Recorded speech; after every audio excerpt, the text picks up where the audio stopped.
Hello and welcome to the Idaho Small Business Cybersecurity Summit, the afternoon session. Repeat for what we had this morning. Great turnout this morning, both online and in person. So thank you for coming. I'm Tom Keeley, Director of the Department of Commerce, and I have the pleasure of being your MC. Maybe you won't be so happy with that, but I've had the pleasure of being your MC for this inaugural event. Thank you for taking your time to be here. And of course, we know your time is valuable. We know your businesses are very important to you and to the state.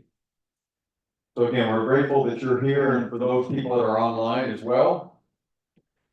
You'll hear in the opening remarks from Idaho Governor Brad Little that cybersecurity attacks are one of the most pressing issues across the state and the nation, and small businesses that all of you are in or participating or own, how important it is for you to have good cybersecurity. This summit was born out of state and federal concerns about the risk to our Idaho small businesses. The experts that we will have here today will be sharing practical recommendations and resources to protect, prevent, and to handle cyber attacks. I've personally been a victim. I've had my identity taken, and somebody got unemployment benefits in Ohio for me. Within commerce, there's a lot of Tom Keeley imposters. About once a quarter, someone's coming in and going after, using my information to try to trick stakeholders and colleagues to buy roses, gift cards, those sorts of things. So we have to be diligent and vigilant about that. And I imagine all of you have had similar situations in your lives. You will learn today many cyber attacks can be prevented with the proper resources, information, preparation. When there's an attack, businesses can react using the right response and recovery. And our goal today, of course, is to help provide you with practical information, tools, contacts, resources to evaluate cyber threats and to prepare a response. I want to take this moment and these are our partners, along with the Department of Commerce, where we have the Idaho Department of Finance, U.S. Small Business Administration's Boise District Office, U.S. Department of Homeland Security and their Cybersecurity and Infrastructure Security Agency called CISA, the Idaho Office of Emergency Management, who is actually our host today, the U.S. Attorney's Office for the District of Idaho, and experts from the Federal Bureau of Investigation, FBI. These partners, we've come together here in the last 2 or 3 months to put this agenda together, try to bring this relevant information to you, get the information out for both online, in person, and then we will have this recorded so that there will be an opportunity to share at a future date. A huge thank you to all these agencies and their teams that spent many hours and over the last few months putting this together. We appreciate their efforts.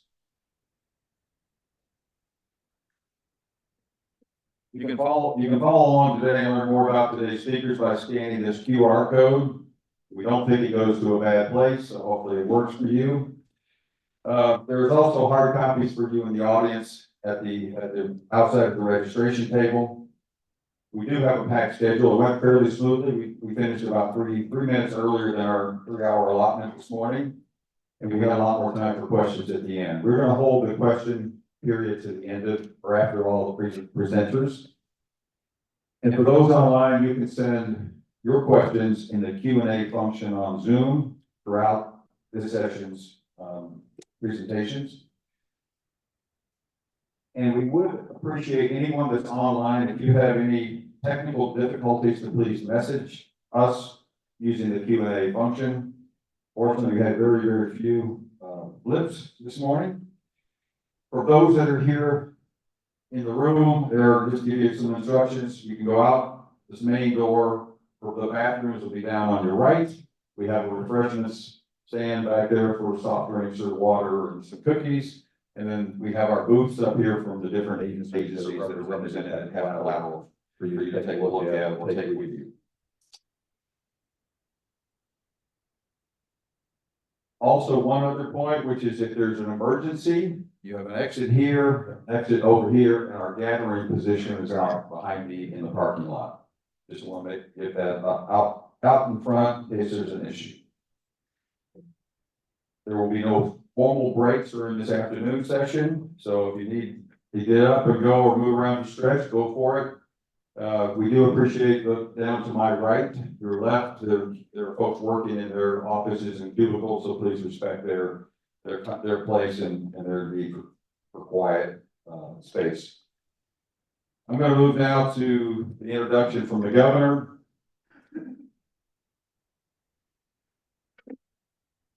Governor Little's been a long-time supporter of having the safest state regarding cybersecurity.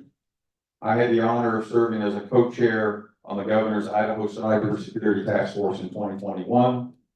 We had 18 cybersecurity experts and leaders from around the state and outside the state. As part of that task force, we developed 18 major recommendations and narrowed those recommendations to 4 major themes. The themes were safeguarding infrastructure and providing active cyber deterrence, increasing the investment for cyber security in workforce and education, ensuring election integrity, and more public awareness, and of course, ongoing efforts to keep updating and giving awareness for folks into the future. This event is one of those direct results of the task force, specifically the last 2, again, ensuring election security and public awareness. Idaho is a special place where leaders from across agencies, both state and federal, plus the private sector, come together to create real solutions. And we have such a collaboration today with the presentations you're going to hear. So if we could advance this to the governor's comments, and then we'll go after that.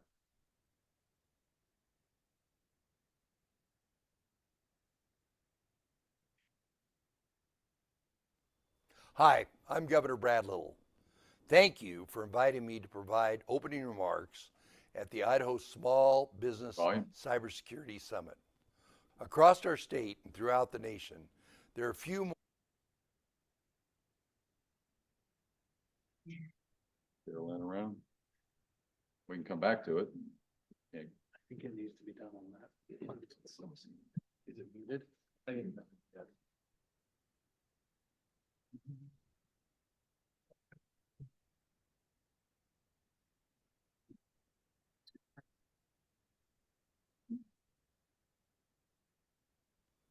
Hi, I'm Governor Brad Little. Thank you for inviting me to provide opening remarks at the Idaho Small Business Cybersecurity Summit. Across our state and throughout the nation, there are few more pressing threats to our safety, security, and freedom than cyber attacks. Cybersecurity attacks pose an increased and significant risk to all citizens, businesses, critical infrastructure operators, and state and local governments. Small businesses are especially at risk of these cyber attacks and are 3 times more likely to be targeted by cyber criminals than larger companies. It is due to this risk that we formed Idaho Governor's Cybersecurity Task Force to advance cybersecurity initiatives in our state. I asked this task force to focus on promoting improved business, government, personal cybersecurity, and ensuring secure and resilient election infrastructure. In 2022, the task force delivered 18 recommendations. Among these recommendations was an increase in resources, partnerships, and active collaboration to promote cybersecurity. This event was born out of this recommendation, with both state and federal partners coming together to help Idaho businesses prevent, prepare, and handle cyber attacks.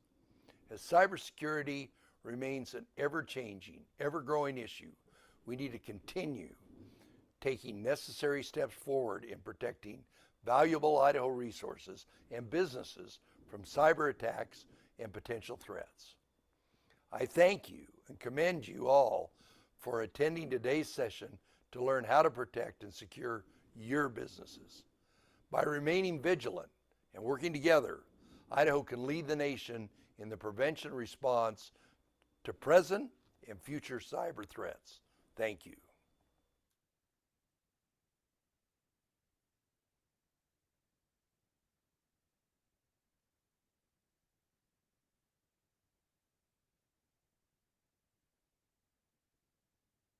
All right, for the first presentation, I'd like to introduce John Yaros, Securities and Bureau Chief, the Idaho Department of Finance. John is a finance, technology, and national security expert. He manages the Bureau of financial professionals who investigate financial crimes and provide regulatory oversight for over 153,000 entities and individuals that are licensed, registered to offer securities and financial services in Idaho. You can find John's full bio on our event agenda. For the Idaho Department of Finance Securities Bureau, John will highlight key cybercrime trends targeting small businesses and will explore their painful after effects. The department will also share some cybercrime prevention and mitigation solutions and showcase new initiatives that seek to counteract cyber crimes against small businesses. John?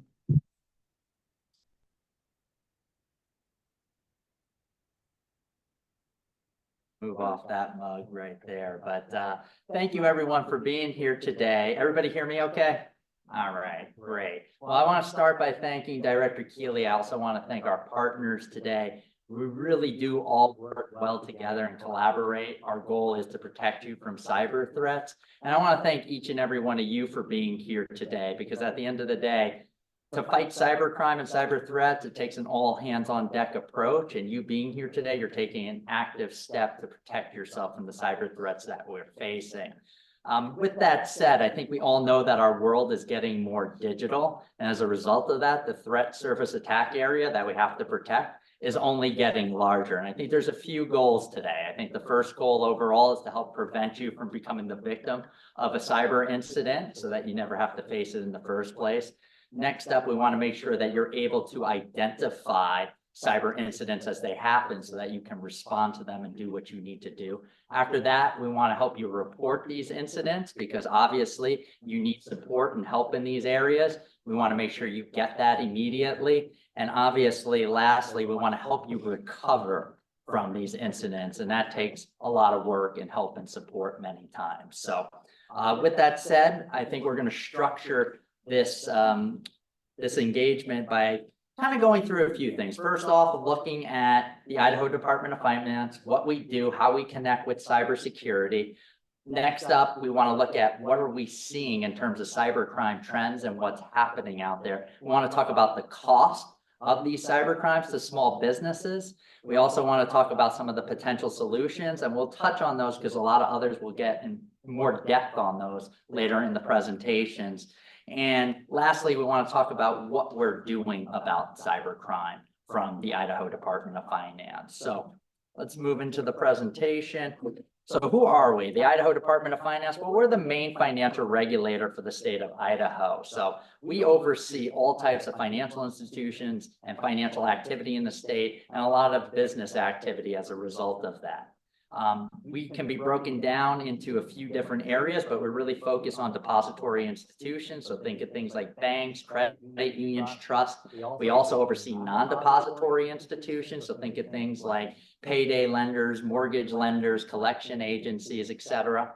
And then we handle what my area handles, securities, right? So buying, selling stock, investment advisory, capital formation. We also handle commodities. So think of things like futures contracts, precious metal facilities. We also oversee escrow. And I know a lot of you have dealt with escrow in the past. We handle money transmission as well. So think of your Western Unions, your MoneyGrams, where somebody is giving money to give it to somebody else to transmit it to them.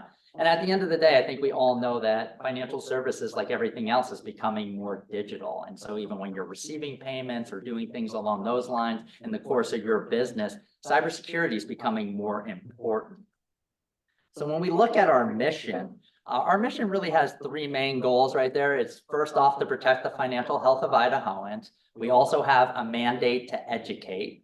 And we also have a mandate to foster sensible and responsible innovation. And cybersecurity is key to all of that. As we talked about, more and more digital financial services are coming into play for small businesses. And therefore, to protect your financial health, cybersecurity has to be a priority for us. Next up, we need to educate you on the risks that you're facing in these areas from digital cybercrime. And lastly, in order to foster sensible and responsible innovation, guess what? Cybersecurity is going to be a key component of that. So it really connects with our mission in a major way. So next up, what are we seeing? Well, essentially what we're seeing is that emerging technology is changing the digital financial ecosystem. Our world is becoming more digital. We're seeing new technologies such as AI, machine learning, distributed ledger technology, quantum computing, edge computing, Internet of Things.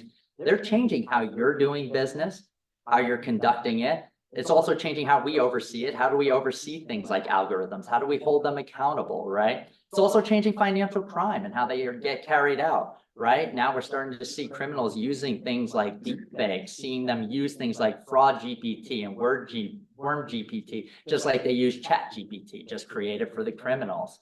And then at the same time, we're seeing consumer behavior change. More and more, they're interacting with digital financial services. Now, 9 in 10 Americans use some form of financial technology. So we need to better understand that so we can properly protect consumers and at the same time allow innovation to grow. So obviously, we've talked about how digital our world is becoming. And as a result of that, so is cybercrime, right? It's only growing. As the world becomes more digital, cyber criminals are getting more involved. And what we saw last year is that there was $8 trillion in cost from cybercrime last year. That's trillion with a T. And we expect that number to go up to $9.5 trillion this year is the expectation right now. We also know that COVID made our world more digital. So more and more people are using digital financial services and using digital services as a whole. And lastly, we know cyber criminals aren't going away. Why? Because they're making a lot of money. Take a look at that, $1.5 trillion, and that number is expected to go up. And guess what? You're their target. So who can become a victim of financial crime? Well, really, the answer is anyone. And really, we want you to take that away. We want to take the shame out of that entirely. We want you to be able to report it so you can get the help that you need. But we also want to make sure that you have the tools, resources, and knowledge that you require to make sure you don't become a victim in the first place and are able to recover from that. So as we move on, what are we seeing in terms of threat actors? Who is targeting you? Well, there's 4 main camps right off the bat. The first one is one I think we all know well, is cyber criminals, and they're a pretty easy one to explain, right? It's all about the money, baby. They don't care about anything else. Give me more money. That's what I'm targeting. We will go after the easiest, lowest hanging fruit, and that is the truth of it. So don't make yourself the easiest, lowest hanging fruit on the tree. Next up, you have your hacktivists. These are people, consider them ideological hackers. At the end of the day, they don't like what you believe. They don't like what you represent. And in order to take you down and teach you a lesson, they're going to look to hack you. So think of a group like Anonymous or something along those lines coming in there. Next up, you have state-sponsored attackers, and they really have diverse goals. Sometimes it can be espionage purposes, sometimes it can be political, sometimes it can be military, sometimes it can be economic, and sometimes it can just be straight cybercrime. I dealt with North Korea a lot in my career. That's pretty much state-sanctioned cybercrime to support the regime. I mean, that's exactly it. Believe me, they're targeting you just along with everybody else. And lastly, you have insider threats. And when we talk about insider threats, most of us have staff at some level. There could be various reasons why somebody does something. It could be, hey, they're falling behind in their bills and need to do something for financial purposes. They could be doing it for ideological reasons. It could be for corporate espionage for somebody else. Who knows? But the bottom line is you always need to be diligent in overlooking your staff. Now, as we move on here, the first type of crime we really are seeing a lot, and the main threat that we've seen overall as small businesses in terms of losses, is business email compromise. It always ranks as either the number 1 or 2 form of cybercrime year in, year out. It's the most expensive for financial losses over the last decade. And really all business email compromise is that a bad actor sends emails to a potential victim that the potential victim believes is coming from a legitimate or trusted source. And then the bad actor uses that trust to redirect payments or steal information for themselves. So when you look at this graphic here, I think really what we want to point out is just that this is a crime that is targeted, it's research. They usually know who they're targeting within your organization, whether it's somebody in the financial side or on the HR side. And then they apply pressure and create a sense of urgency. They want to get you thinking irrationally, and they do this in a couple of ways. One of the ways is by going after your organizational structure. They want to go to people who are powerful in your organization. So what you'll see a lot is CEOs and CFO type emails coming through saying, hey, I need payment now, or else we're going to lose some level of business or something along those lines. Or I need this information now, or it's going to hurt our business. They also use things like lawyers, right? Saying, hey, if you don't do this, guess what? There will be legal consequences. Get this to us now. They'll also use things such as vendors, and we all are dependent on other suppliers and other vendors for various things in our supply chain. Pretty much, hey, we'll shut off this service unless you give us this money now or move it now. You need to do this now. So they're able to apply pressure, and that's a really important thing. And we really call this social engineering, where they kind of manipulate you into thinking they are somebody legitimate when they are not, and at the same time getting you to redirect payment. So anytime somebody puts a last second payment change of instructions to you, your antenna should go up. Anytime somebody's asking for information that seems out of the ordinary, your antenna should go up and think, hey, business email compromise might be here, because it's a very pervasive scam. So what are the trends we're seeing in business email compromise? Well, there's a few right off the bat. Obviously, we're seeing growing financial losses from this crime. We had nearly $3 billion in losses, and I'll say known losses because we know a lot of this doesn't get reported all the time, and even small businesses will go out of business because of this, but it's an important thing to be aware of that is a 700% increase since 2016, and Idaho is in even worse shape with that. We've had a 950% increase in this type of crime over the same time period. Should be aware that this is also a global issue, meaning that BEC has occurred in 177 countries confirmed. We have over 50 countries where we know illicit operators are active within there. And we know that Africa overall is the #1 place, but I think #2 will surprise you. 25% of these attacks originate right within our own borders. So these cyber criminals are right here in the United States in many situations. Next up from there, we know they're targeting small businesses. We know small businesses are 350% more likely to be targeted by business email compromise social engineering scheme than larger enterprises. So you are a primary target for them. Next up, what we see is that this is mule dependent. And really what we mean about this is that they utilize the traditional financial system, usually the normal course of business. So think of things like wire transfers, ACH transfers, and other things along those lines, things that you do every day. But they're not going to open a bank account in their own name. So guess what? They're either going to open businesses or false kind of bank accounts using other people's information or synthetic information, or they're going to use what we call unwitting mules. And these unwitting mules really are people who are caught in fake employment scams, romance scams, and others, so that they can gain access to their accounts so that they can move it to themselves later on. Another thing to be aware of about business email compromise, we talked about the social engineering piece a lot, but spoofing is an important part of it. And there's two kind of forms of spoofing to really pay attention to. First one is display name spoofing. This is where you get an email from John Yaros. You think it's from the Idaho Department of Finance. It's johnyaros@gmail.com. That has no relationship to me. But when it shows up in your window, it shows up as John Yaros. So you think you're communicating with me. The other is domain name spoofing, and this is kind of the website name, right? So it's the Idaho Department of Finance.com or something like that, rather than it being .gov, or they change the the O's to zeros, making it that you think you're communicating with John Yaros at the Idaho Department of Finance, but at the end of the day, you are not. The last thing we'll touch on for business email compromise is that these methodologies are evolving. And really what we mean by this is that we all depend on supply chains. Small businesses depend on supply chains and other vendors for everything from IT to your normal daily operations.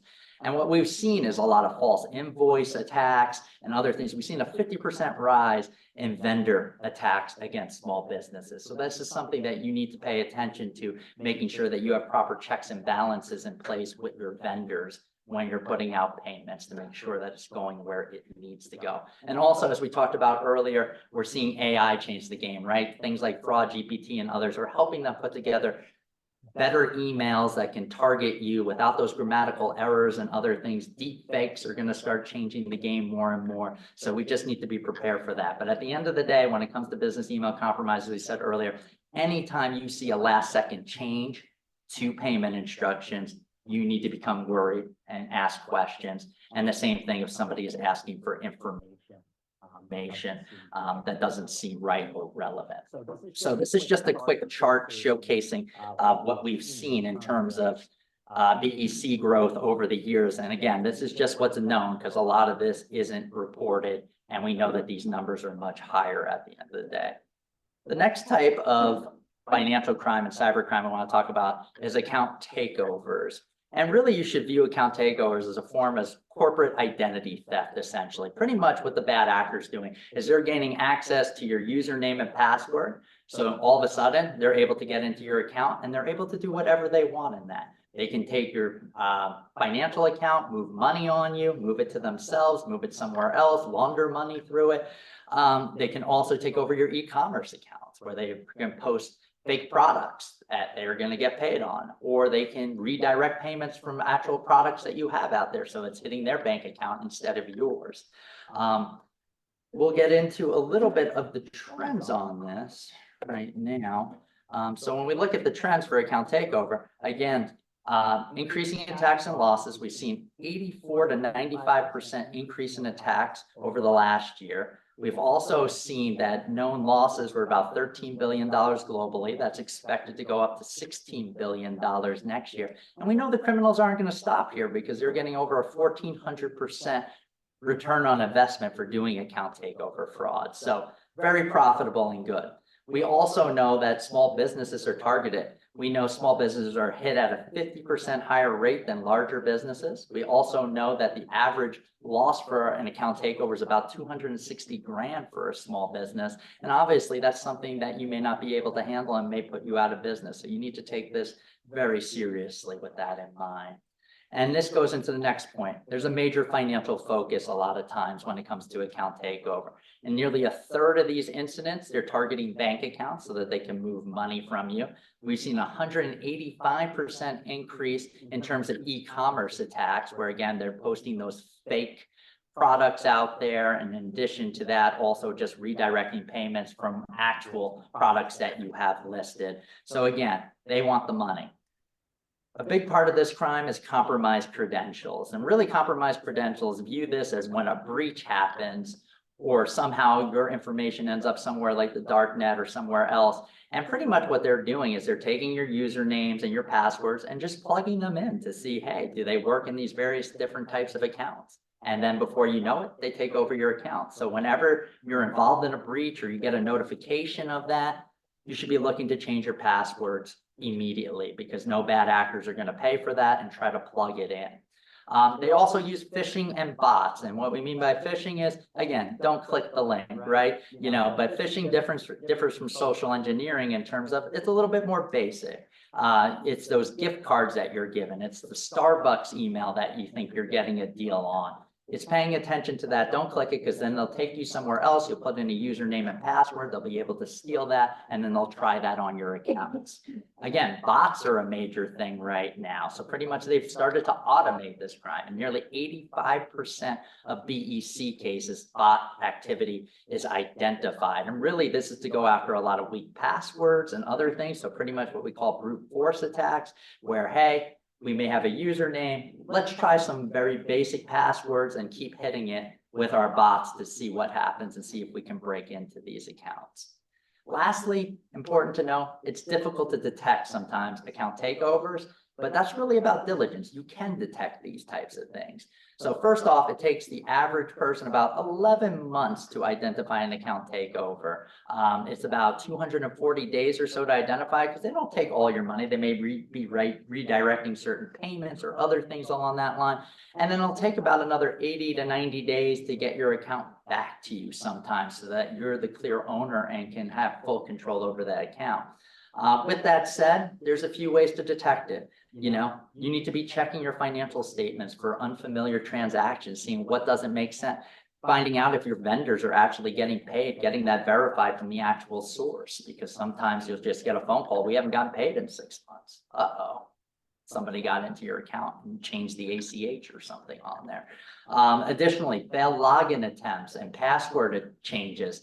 Paying attention to that when you get those updates, you need to pay attention. Somebody might be in your account. Changes to account information such as phone numbers and other things for multi-factor authentication.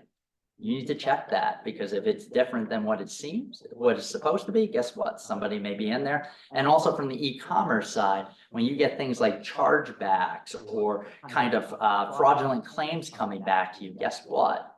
Somebody may be in your account conducting some level of fraud or doing something that they shouldn't be. So the last crime that we're going to focus on is a really important one, and it's one that I think scares everybody, because it's one that can paralyze an organization overall. It can grind you to an absolute halt, and these attacks can be very spectacular, right? And that's ransomware. And really, in a ransomware attack, you have it where a bad actor is able to gain access, and it may be via phishing, it may be via social engineering, it may be via software exploit, which is why it's really important to patch your systems and make sure that your software is up to date. Otherwise, they can get in there. With that said, they gain access to the network, they find important data, they encrypt that data, and then they ask for ransom for that, asking you to pay. And obviously, we prefer you not to pay that, coming through. But with that said, a lot of times you won't get your data back, or it'll only be partial data as well. And on the other side of it, they still have access to that information. They may sell it on the dark net or somewhere else. So there's multiple ways for them to make money in this scam. So as we go through, here's some of the trends that we have for ransomware. And the first one is obviously attacks are increasing. We've seen about an 84 to 95% increase in attacks for ransomware. We have also seen that losses have nearly doubled over the last year to about $1.1 billion. And we know that number is much smaller than what it is, because we know a lot of companies don't want to report it for fear of reputational harm or other types of reasons. They don't know where to report or how to handle the situation. We also know that recovery cost between about $2.5 million to $5 million on average when a ransomware attack happens. So obviously this can be a business killer. Next up, we know America is the most targeted country for these, and over 50% of the attacks target American companies. And let me tell you, small and medium-sized businesses are hit 82% more than larger enterprises. So you are a major target here. As we talked about a little bit earlier, the bad guys, well, they're using familiar attack methods. This is really about basic cyber hygiene. They're attacking weak passwords. They're getting you with the phishing. Don't click on the link. Have strong passwords. The longer, the better the password. And the more complex you make it, the better overall. Patches, right? Software vulnerability, as we just talked about. Hey, if you're not up to date, that leaves an opportunity for a bad actor to get into your systems and take advantage of it. So make sure you're practicing good cyber hygiene on those levels. Cryptocurrency reigns supreme in ransomware. And like I always like to say, there's a couple of reasons for that. Obviously, the pseudonymous nature of cryptocurrency. So it's not tied directly to a name, even though these transactions can often be tracked. Additionally, instantaneous settlement is really important when it comes to cryptocurrency, so they can get control over it, keeping out of the traditional financial system. And 98% of these attacks specifically use Bitcoin. And the reason for that really is that it's a more deep and liquid market overall to move it in the cryptocurrency sphere. They've tried to move to some other things like privacy coins, like Monero and some others, but they're just not as deep and liquid. And this makes it really important, obviously, for regulators and law enforcement to have access to key blockchain transaction analysis tools and other things in their toolkit. Lastly, when it comes to ransomware trends, it's really important to know that the barrier to entry is lowering. You don't need to be a technical expert to carry out ransomware anymore. There's plenty of initial access brokers who provide access as a service where pretty much you can pay. They've already gotten into the network, or they already have access to a machine specifically, and they will sell that. And then there's also a bunch of ransomware as a service gangs, and some of them you'll hear about later. Some of them have been taken down, like your Lockbits, but you have Black Hat, Medusa, and these others that are out there that are making it easier than ever to conduct ransomware as an attack. And again, they sell multiple sets of software exploits out there that can be used against you. So you don't need to be a technical expert in any way. So what are some of the costs of these cyber crimes for you? Well, it's important to know. In nearly 60% of cases where a small business has a cyber incident, they go out of business within 6 months. So business closures is a very real thing from these cyber attacks. Next up, data theft, really important to know. Obviously, you all have clients or business clients. Guess what? Trust goes out the window when their data is taken. And then you add in kind of the fact that if you have intellectual property in any way, that could be the end of your business if it gets stolen from you. So you need to pay attention to that as well. Next up, we have reputational harm. In 66% of situations where there is a cyber incident, people say that they lose trust in the business or the organization and don't want to do business with that. In 75% of cases where there's the actual customer that's involved, they will cut ties with the brand or the organization. So this can really hurt your bottom line on that level. And it'll also hurt you with talent recruitment, because at the end of the day, nobody wants to work for a company that doesn't have a good reputation. After this, we have productivity and financial losses. And when we talk about productivity losses, I always say any time that you have to focus on a cyber incident and you aren't able to focus on your business and your business operations, that's lost productivity for you. And I know small businesses can't have that. So that's a major cost right there. And you add in the actual financial loss if money is stolen, that's a double whammy and really bad. So what do we get when we add business closures with reputational harm, with productivity and financial losses? Well, we get job losses, and that's bad for everybody. Small business is the lifeblood of America, so this should be concerning to everybody. And obviously, if a business is able to survive, in nearly a third of those cases, they still have layoffs post the incident. So what are some of the solutions that we have for this situation?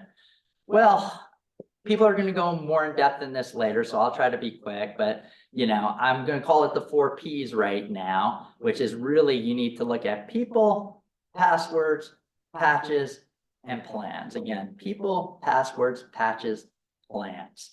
And really the first part is people. It's about education and training. You should be able to identify phishing, social engineering scams, understand how these BEC and ransomware scams kind of work so that you have an understanding of what you're facing. Additionally, process governance is really important. You need to have checks and balances in place with your people. That's for things like payments, dealing with your vendors, verifying the activity that's going on. That's also access management, also around information sharing, so you can identify when things aren't right and so that you can act on them to protect yourself. Next up, we have technological solutions, and that's kind of where your passwords come in. Again, we said longer the better, making sure when there's a breach that you're changing it if you're involved in that breach. Patches, making sure your software is up to date so that cyber criminals can't take advantage of the vulnerabilities that are in place. And, there's many other things, antivirus programs and other things along those lines that really can be helpful overall. You need to do things like vulnerability scans that we'll be talking about later. So there's a lot of stuff you can do. And the last thing is plans, incident response plans. So when we talk about incident response plans, 65% of small businesses either don't have a plan in place or haven't tested it. And obviously that's a major problem, because when it comes to these types of cyber incidents, it's all about speed. You want to make sure that you're containing the threat. You also want to make sure that you're able to recover and have your business operations going strong during that. And lastly, you need to know where to report if money is lost, and obviously this is a crime, making sure that you're getting in contact with law enforcement, contacting the Internet Crime Complaint Center, contacting your regulator like us who has relationships with financial institutions, contacting your financial institution, your e-commerce platform. You need to know how to do that and do it quickly, because it's all about speed in these situations. So what are we doing about this? Well, it's a couple of things that we're doing. The first is that we have been building out our financial crimes and intelligence unit. And really the key part of that is a few things right now. First off, we're providing case support for these situations to law enforcement. So we're working with the Idaho State Police. We're also working with the Fusion Center, and we're also working with our federal colleagues on many of these situations. We're trying to provide network analysis, and really what we mean by network analysis is seeing where the financial flows go, because as you go through it, it'll help you identify priority targets that you can target to really take down these organizations. Next up is methodology work. How are they doing it? What gaps are they utilizing? Are there regulatory gaps? Are there other types of gaps? At the end of the day, making sure we know how they do it so that we can stop them in the future. Proactive lead generation. Obviously, as we identify things, we want to get it to our partners as soon as possible. Research and red flag reports. That's also really important. Have people understand the pillars of these crimes so that they can identify them when they're happening. So next up, we really have our financial innovation lab. And this is another way that we're looking to address cybercrime and other financial technology issues. And really this comes in a few different ways. First off, we're trying to showcase Idaho thought leadership. And really, when we talk about that, we know that the digital world is moving quicker than our ability to oversee it. So we put together a group of some of the finest minds nationally and locally to identify problems and issues, but also to identify potential solutions and opportunities. This is a place where really blue sky thinking gets done, where we try to answer the 4 golden W's. What's happening? Why is it happening? What does it mean? And what can we do about it? And we have a report over there on business email compromise and our policy solutions that will really help small businesses if they get implemented. So I recommend that you read that. Next up, it's about strategic engagement. To me, good technology solutions require compromise. And that means that you need to bring everybody together to get them out of their echo chambers. That means academia, entrepreneurs, established industry, regulators, law enforcement, policymakers, and everybody else. Only then can you have the messy conversations that really lead to the dynamic functional solutions that can get us where we need to be to better protect you and allow innovation to thrive. And lastly, we take a holistic view. We see that emerging technology is changing the way that we are interacting with financial services, and that financial services are often interlocked in many ways. And we want to take a look to see how emerging technology is affecting all of it so that we can put solutions in that work for the entire financial system. So with that said, to end, really, we just want you, again, to report these things, come to us with questions. If something happens, please contact us. The contact information is there right now. And to end, I just want to say, we know our world's getting more digital. We know small businesses are going to continue to be a target, but we just ask that you continue to work with us. And we just want to thank you today for being here, because you've taken a major action step in terms of preparing yourselves from the threats that you're facing. And that's a big deal. So thank you.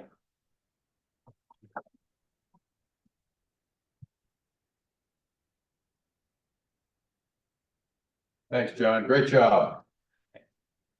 Next, I'd like to introduce Shannon Madsen, District Director of the U.S. Small Business Administration, Boise's office. In a perspective, we have over 180,000 small businesses in the state of Idaho. That's 500 employees or less. And it's been fast growing over the last 5 to 10 years. So it's a very big segment of our economy. So Shannon has had a lot of background in lending and business development. Her experience complements her responsibility to provide leadership and oversight of the SBA's programs and services.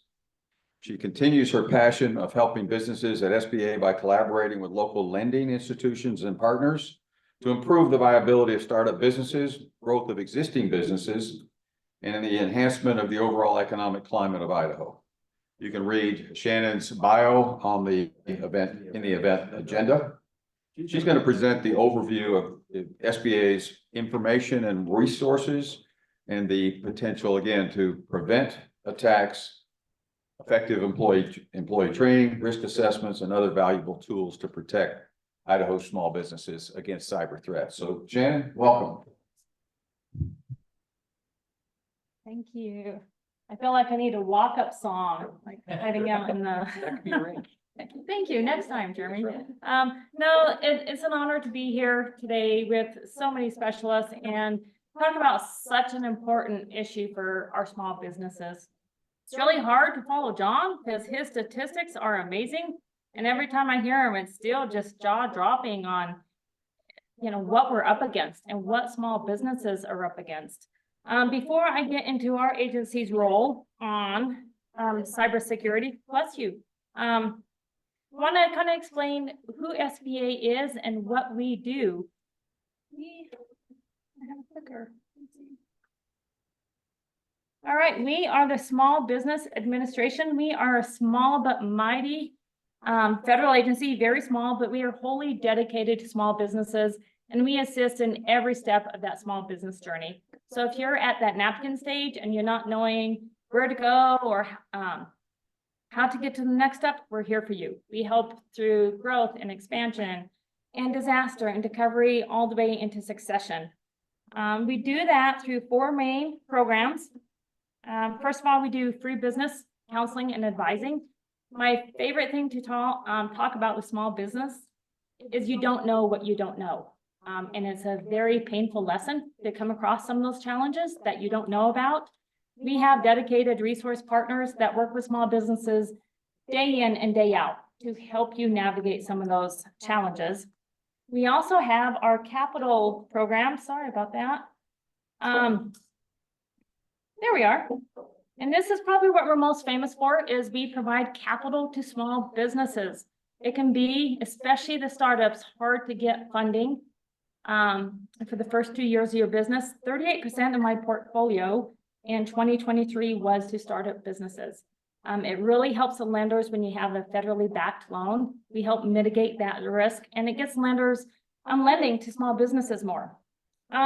We do disaster loans. Most of us really became familiar with this during the lovely thing we call COVID. Our agency was tasked with pushing out all the business programs out of the 3 congressional bills during COVID. PPP, which I think most businesses got, we pushed them out. Economic injury disaster loans was through us. But before COVID, we've always been here. We do, in addition to the economic disasters, we do natural disasters. So the fires that we've seen this summer, our team is going to go in and we're going to help those small businesses and residences get loans.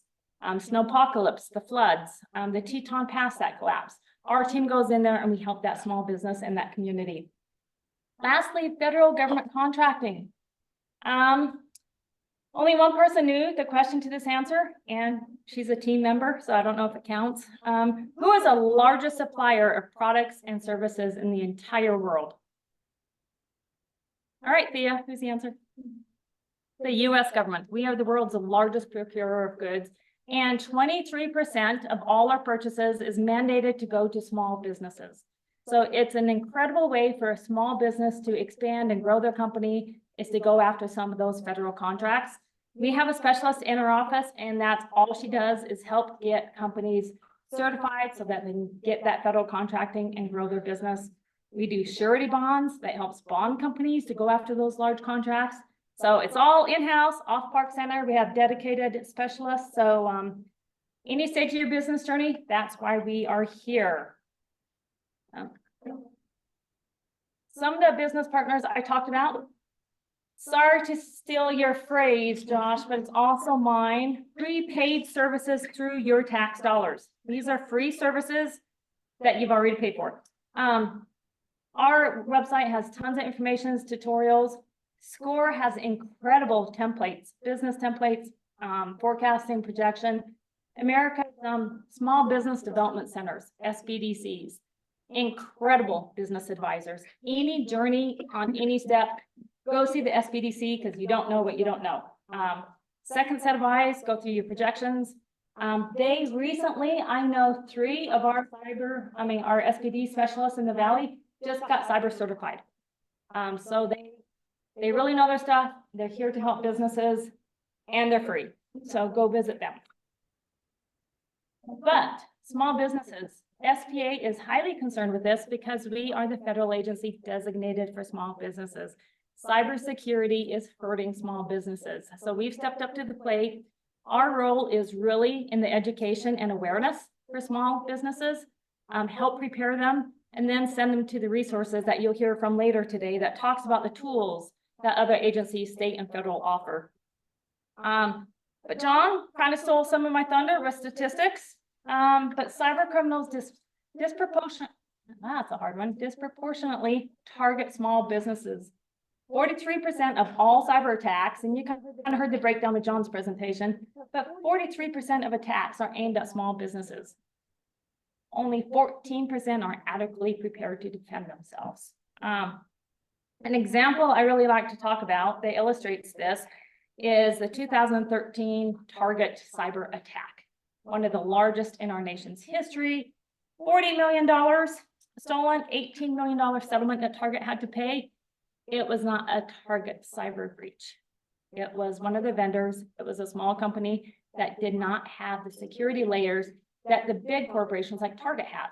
So they're targeting the smaller businesses that aren't as protected to get to those larger database breaches. Takeovers. I have a lot of examples from our businesses. I was in Malad, Idaho. Who's heard of Malad? If you're not from Eastern Idaho, wonderful. Maybe 2,000 people. I was doing a farmer's market workshop there earlier this year. And one of the ladies, very, very small, started a food truck with her dad, really grew, kind of became a regional thing. Her Facebook business account was taken over by a Chinese company. Started selling other products, totally took over her account. She couldn't do anything about it. She had to take it down, start all over, lost revenues, had to rebuild her entire community. So when you think that these takeovers and all these attacks happen to the big businesses, it's not, it's happening to our small businesses. So that's where the preparedness, the prevention comes into play.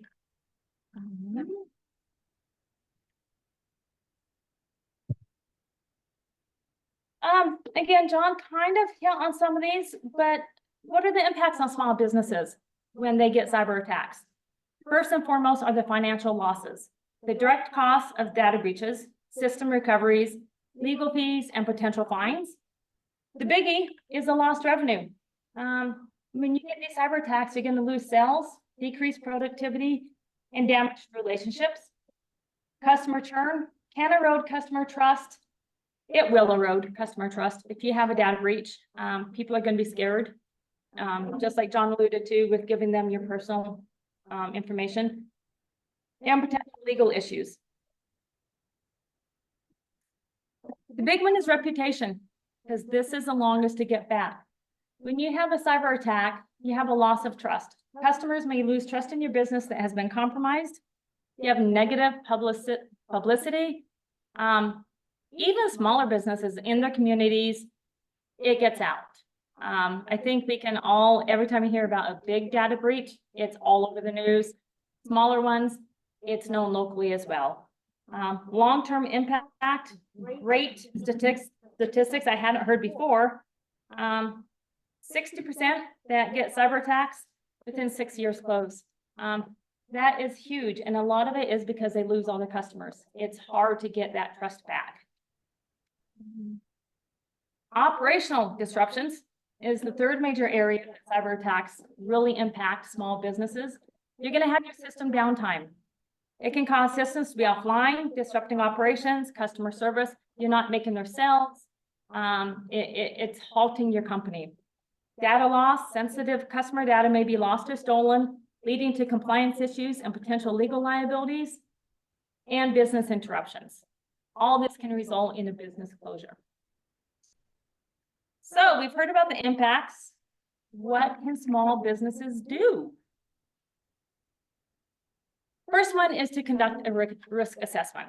A couple of my colleagues will go into greater detail about this.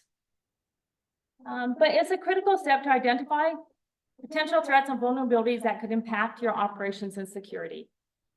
First is identify what assets your small business has. Why is it important? Determine what is important to your business, including physical assets, intellectual property, data, and reputation. Assess the threats, evaluate potential threats from both internal and external sources, such as natural disasters, cyber attacks, human error. Then analyze what those vulnerabilities are. Identify the weaknesses in your systems and processes and procedures that could be exploited by threats. Lastly, calculate the risks, determine the likelihood of each of them occurring and the potential impact it will have on your small business. And we've talked about it and we will keep talking about it through this afternoon.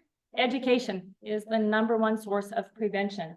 There are so many resources out there. My agency, Small Business Administration, we have a cyber summit.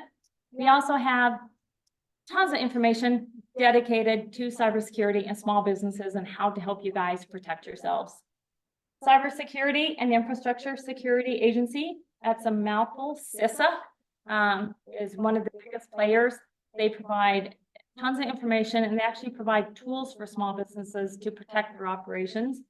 National Cybersecurity Alliance and the StopThinkConnect.org, all fantastic information.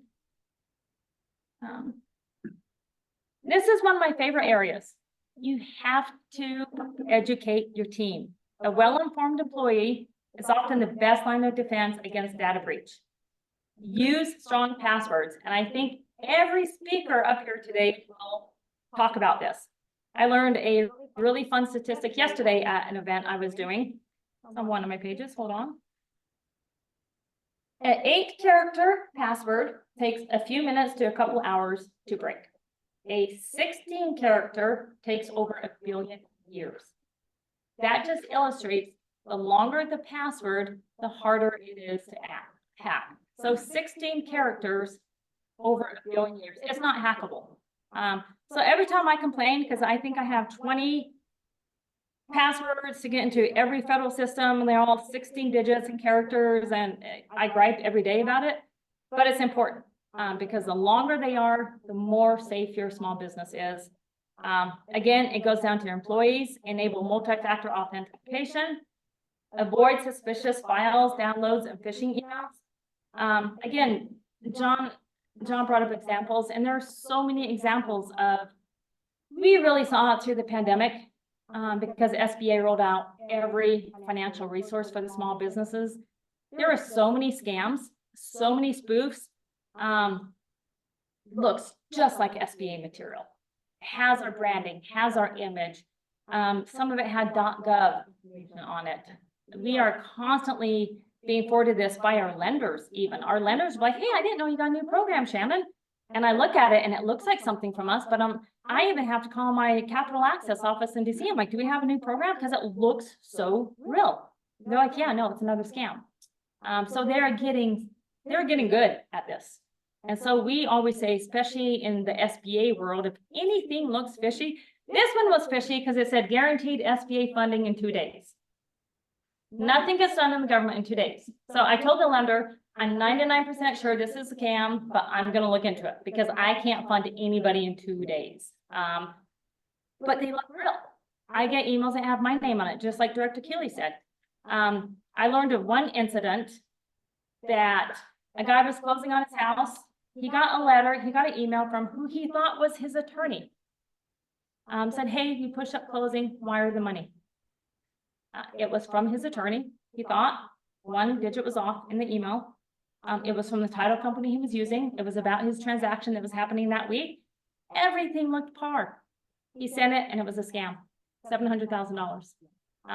So it's really, really important just to train yourself and train your employees to look for suspicious things. They're really, really good at changing the O's to the zeros and putting an extra letter in there or putting an S at the end of, Shanna Madsen, which is now Shanna Madsen's. You got to keep an eye on it because as we talked about, business email compromise is the #1 way they attack because people open those emails. I have story after story after story. Encrypt your vendor and customer information and know what to do in case of cyber attacks. And we have a few really fine gentlemen that goes all through that at the end of the presentation.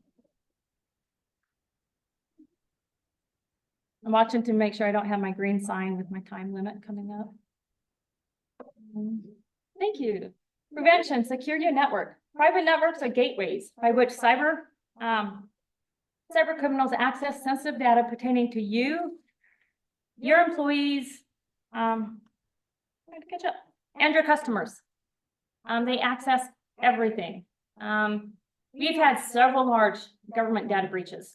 I've had an employee that had every consumer account compromised. It took him a year to fix everything. Now he refuses to do anything over the internet. He goes and pays cash at every single bill because, I mean, it took him a year to fix it because we had a government federal breach. It impacts everybody. Another prevention, secure your network. So safeguard your internet connectivity by using a firewall and encrypting information. Set up your wireless access point or router so it does not broadcast the network name. Again, use a strong password. Prevention, install and update antivirus software, and this will go over in more depth later. In 2023, malware attacks reached over $6 billion, a year-over-year increase of 10%. Protect your personal operating systems, web browsers, and other applications by installing antivirus software and anti-spyware. And make sure to update it regularly. Don't do it once and then years later think you're covered. Stay on top of it. Next, back up your data. You don't want to be one cyber attack away from losing everything. Back up your Word documents, spreadsheets, financial records, any pertinent information to your small business. This can be accomplished through a cloud service, or, and this will be discussed, make a physical copy kept off-site of all your pertinent information. Last, incident response planning. So you've done a risk assessment, you've done your education, you've educated your team, you've backed up all your data. Now what do you do if you happen to have a cyber attack? You need an incident response plan. So develop a plan, steps to take in case of a breach, test the plan, conduct drills and simulations, and communicate with stakeholders. How are you going to communicate to your employees, to your customers? All that has to be in the plan. And again, this is talked about in much more detail further on in this. But I think that is it for my portion, and the questions will be at the end. And Josh, I will get your lovely picture up and ready. Doing much better this round. Good. Practice makes perfect. What was the key takeaway? Strong passwords. MFA. Thank you, Shannon. Another informative presentation. And a reminder, Q&A will be after the session. So folks online, put your questions in as we go into the Q&A section. And folks in the audience here, please jot them down along the way. I want to introduce Josh Stemp from CISA. He's the Cybersecurity State Coordinator and Federal Cybersecurity Advisor in Idaho. He represents the U.S. Department of Homeland Security, their Cybersecurity and Infrastructure Security Agency, CISA. In his role, he's the cybersecurity liaison between the state and local government officials and the critical infrastructure stakeholders and the federal government. From the federal government, he provides strategic planning, threat awareness, risk management, advice, and incident response coordination.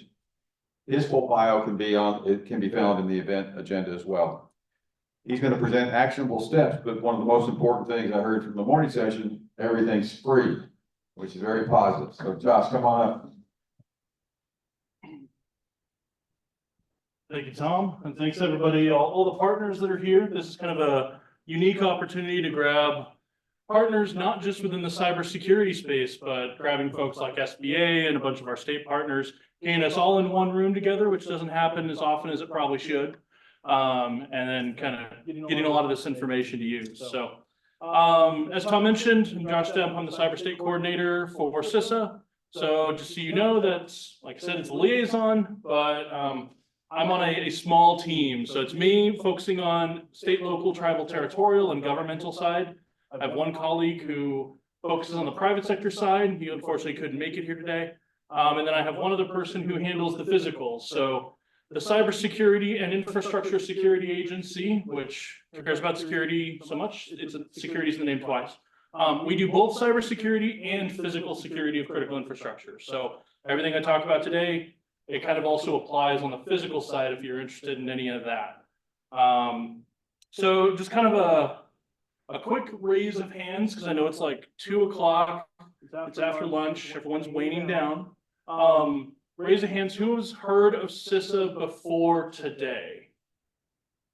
Get better. I don't know if this morning was more hands or not, but by population, it's still pretty good.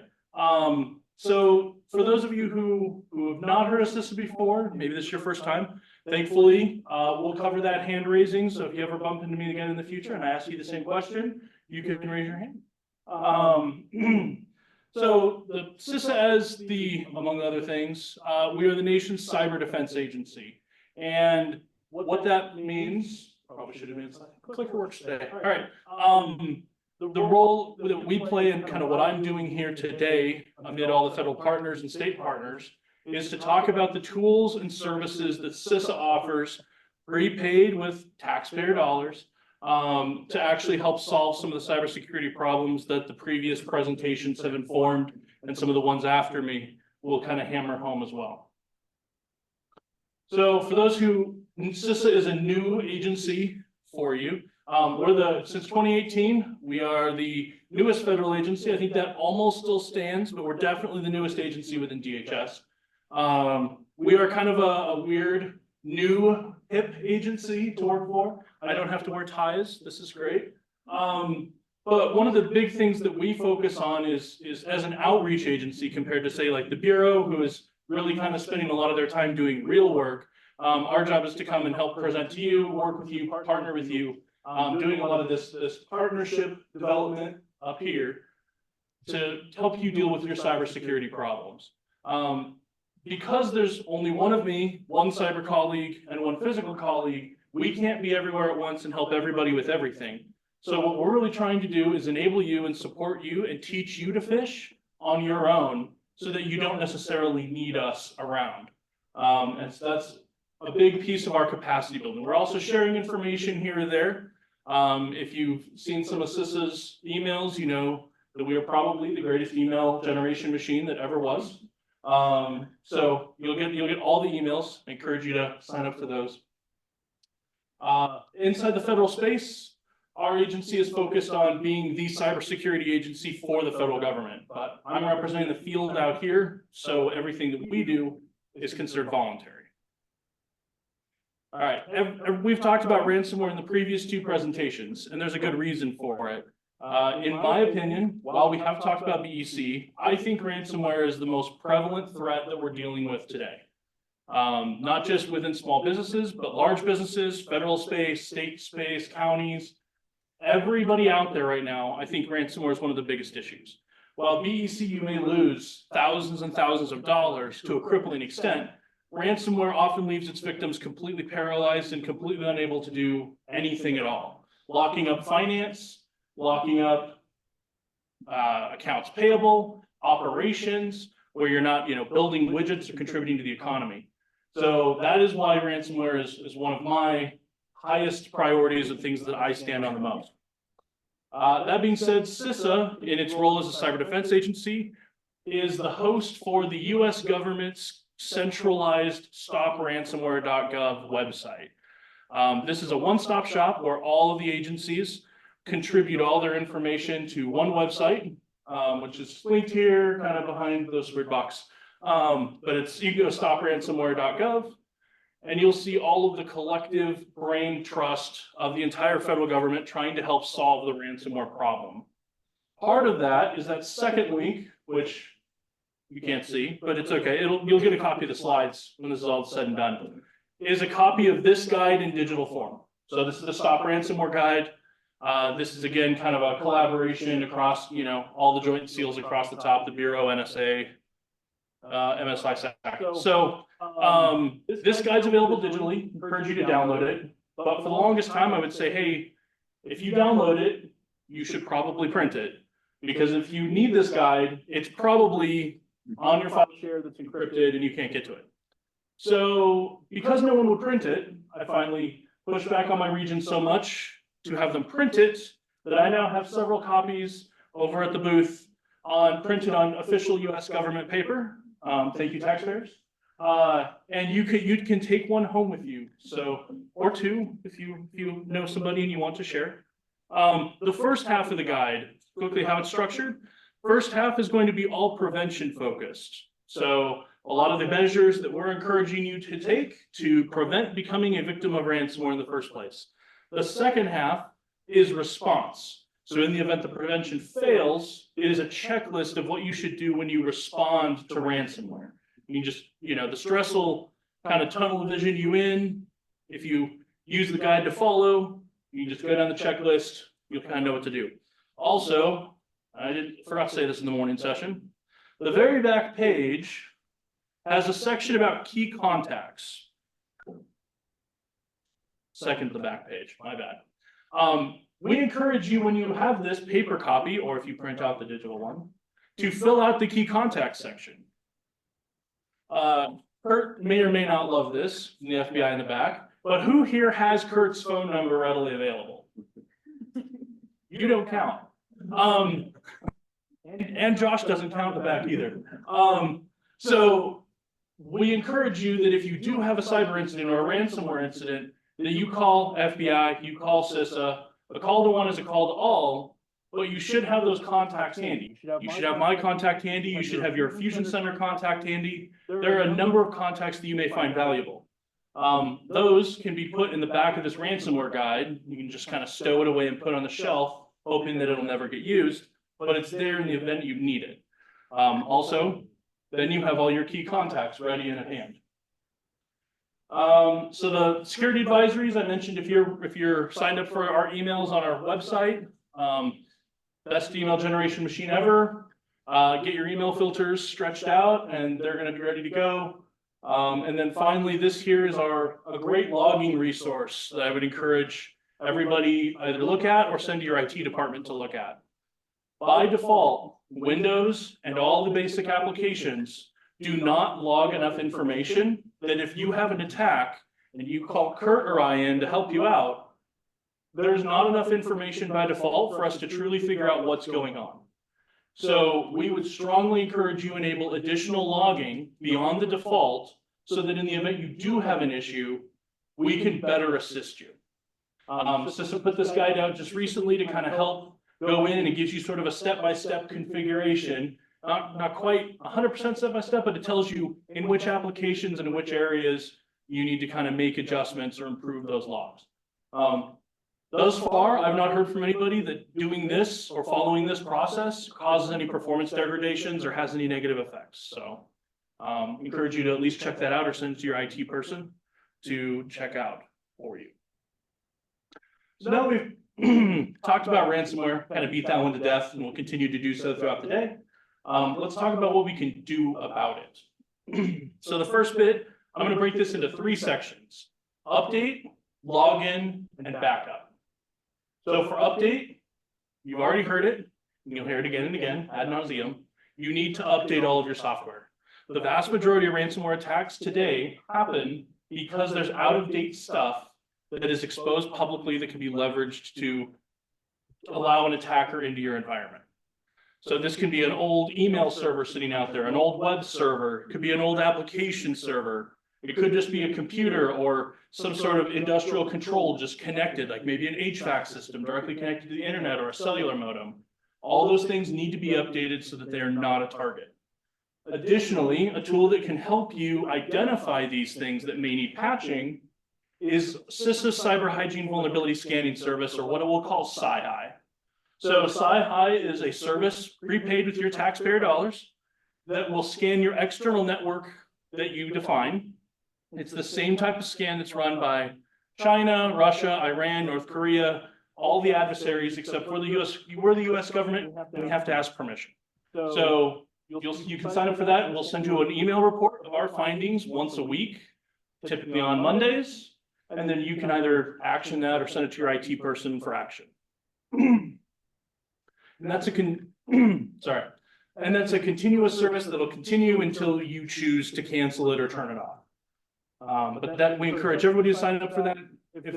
Since it is prepaid with your taxpayer dollars, I have never had anybody get a tax refund in the event that they don't sign up for that service. So I encourage everybody to get your dollars back from the feds. The next piece is login. As we've moved to cloud, identity and access management has become critical and paramount. Part of that is making sure that everybody who's signing in is who they say they are. And multi-factor authentication is the #1 way right now to prove that that's the case. We encourage multi-factor everywhere from a CISA perspective, but especially prioritizing external access or administrative or elevated access. That should always be the case. That's the second most common way that we see ransomware attacks or other threat actors get into an environment, is reusing passwords or dealing with breached passwords that they're impersonating you and logging into your external services or your cloud services. So MFA is critical. Phone-based SMS, email, like text message, multi-factor is fine. But even better is going to be those authenticator apps that generate the 6-digit or 8-digit codes. Those are going to be the ideal solution for the everyday person. So strongly encourage that. But if you can't, there's some legacy tools, legacy applications. In some cases, MFA is just not an option yet. In those situations, we encourage you to use strong passwords and make them unique. Do not reuse the same password on your banking email or your banking account as you do your email, as you do your Facebook, as you do your work computer, because you have one of those breached, and now the attackers have that password to start using on everything else that has your email attached to it. Another way we see things regularly get compromised. So I use a password manager, and I would encourage you all to as well. I don't even know what my passwords are. You could waterboard me and I would have no idea to give you my password. It's like 20 to 25 characters long, randomly generated by a browser plugin, and it's just saved in a secure database. And when I need it, the browser plugin pops up when I go to my Facebook account or my email and says, hey, here's your password for that, by the way. And then I can just copy and paste it in there, and life's good. If that password gets compromised, maybe there's something on my computer stealing that password, I can change that one password, and I don't have to worry about changing all of my passwords on every single site that I've ever had, thousands and thousands of them. So you really get out of that cycle by using a password manager. Go do your research. I can't necessarily recommend any, but there are free solutions out there that work across both mobile and laptops, tablets, etc. They're great. The final piece of recommendation here, the backup part. So this year, there was discussion from backups from Shannon. We're going to continue that, and I'm going to give you a formula, and it's 3, 2, 1. 3 copies of your data, 2 different mediums. So like if it's on your computer, then maybe put a copy on a flash drive or put a copy in the cloud. And then one of those copies needs to be offsite. I'm going to encourage you to change that from offsite to offline. So ransomware attacks, in the event the first 2 stages to prevent this fail, backups are your last hope. You really want this to be something that can't be corrupted or damaged or lost. Worst case scenario, if you don't have a backup right now, when you get back to the office, you should get a thumb drive, stop at Best Buy, Walmart, your favorite vendor on the way home, or back to the office, buy a flash drive and put all of your critical stuff on it. Your intellectual property, maybe your tax records, your accounting, anything you need for like regulatory purposes, put it on that thumb drive, make a copy of it and throw it in your desk drawer. That's not a scalable solution long-term. Ideally, you would have maybe like a portable hard drive that you plug in once a week. You make a copy of your backup data, then you unplug it. And maybe you put it in a safety deposit box at the bank and you rotate drives. It can be an operation, but it doesn't have to be an operation. But there are so many organizations that I've responded to ransomware attacks in the last year that a backup would have saved their bacon if they had it. But Kurt and I have had the unfortunate pleasure more recently of dealing with a lot of organizations that don't have any backups, don't have any insurance, and didn't follow the first 2 steps either. And they're in a really bad spot. Some of them have lost practically their entire business or organization and have to start over from scratch. So, some encouragement there. So with that, there's a couple slides that are some eye charts. They're not eye charts because I'm going to quiz you on them today, but maybe later. These are because you'll get a copy of the slides, and then you don't have to like sit here and madly scribble while I talk about things. This is that cyber hygiene service that I talked about, the free one that everyone should sign up for. You can enroll by either emailing this email address and saying, hey, I want to sign up for cyber hygiene, or you can visit me at the booth and we'll trade business cards if you have them, and I will send you 2 forms to fill out, which is the same thing these guys will do. They'll just do it over 3 more emails. And then we'll submit it up to headquarters, and you'll get enrolled in about 2 to 3 weeks. We're at the end of the fiscal year. Things are clogged up at the moment. But then after that, you'll get your weekly email with vulnerabilities that are there. This report has been vital in helping to work with like our counties and secure elections and such. Let's see, next eye chart slide, which thankfully isn't an eye chart yet. 80% of what CISA does is preventative in nature. Ideally, we would like to help you capacity building, information sharing, and partnership development. Through those avenues, we would like to prevent you from ever having bad things happen in the first place. But the reality is that doesn't always work. So 20% of what we do is more on the response angle. So that can be incident coordination, et cetera, et cetera. So we'll look at the prevention piece here. Again, no test, I promise, but the bold things are the things that are the most popular for us. In particular, you see side-high is over there, vulnerability scanning. But the first bold item over under assessments and evaluations is cross-sector cybersecurity performance goals. The CPGs are a lightweight 36-question risk assessment on your cyber side that gives you a good idea of the basic hygiene elements that you should be doing to prepare yourself for ransomware attacks and other cyber attacks. If you are particularly concerned about ransomware specifically, we have our ransomware readiness assessment, which is that second bolded item, which is a little bit more exhaustive, but is more technical, that we would do with you or your IT staff to go through your preparedness specifically for ransomware incidents. So both of those assessments take about 2 hours each, but again, offered totally for free. As Shannon mentioned, she would encourage you to have risk assessments. If you don't have the time or experience to do that yourself, apologies, then we will come in and do these for you, again, for free or no cost. On the 20% response side, the bolded items here, incident coordination. So most of the time, this is that call to one is a call to all. You call me and you're like, hey, I've had a ransomware incident. What do I do? You know, the world is caving in on me. Then we kind of help break you out of that. I can provide you some advice. I can also bring in potentially resources to assist you. I can also collect information or bring in the FBI to help collect information if there's value in it for them. I can bring in other federal partners, people, even folks at the state. Like I've worked with Chris Vollmer, and we've done some stuff with like the National Guard on random occasions. So that's kind of my job, is to know what tools are in the toolbox and to pull out the right tools based on the situation you find yourself in and kind of help apply them and give you a direction to go in. Not that you have to follow it, but again, they're just all options. Finally, we're going to talk about victim notifications. And this is something that I'm rather satisfied that CISA is doing. I think it's an important piece of the mission space. The entity notifications. Okay, cool. Entity notifications are done in partnership with a lot of law enforcement agencies or federal agencies or state agencies that have cyber equities or have this type of information. This is your like stereotypical, I'm from the government and I'm here to help, like knock on your door and I think you've been hacked kind of thing. And it's as awkward as it sounds. This comes in a couple different flavors.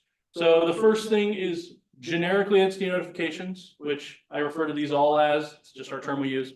But the entity notifications themselves are 2 flavors. One of them is ransomware vulnerability warning pilot. It's now programmed because it was successful and it was officially launched.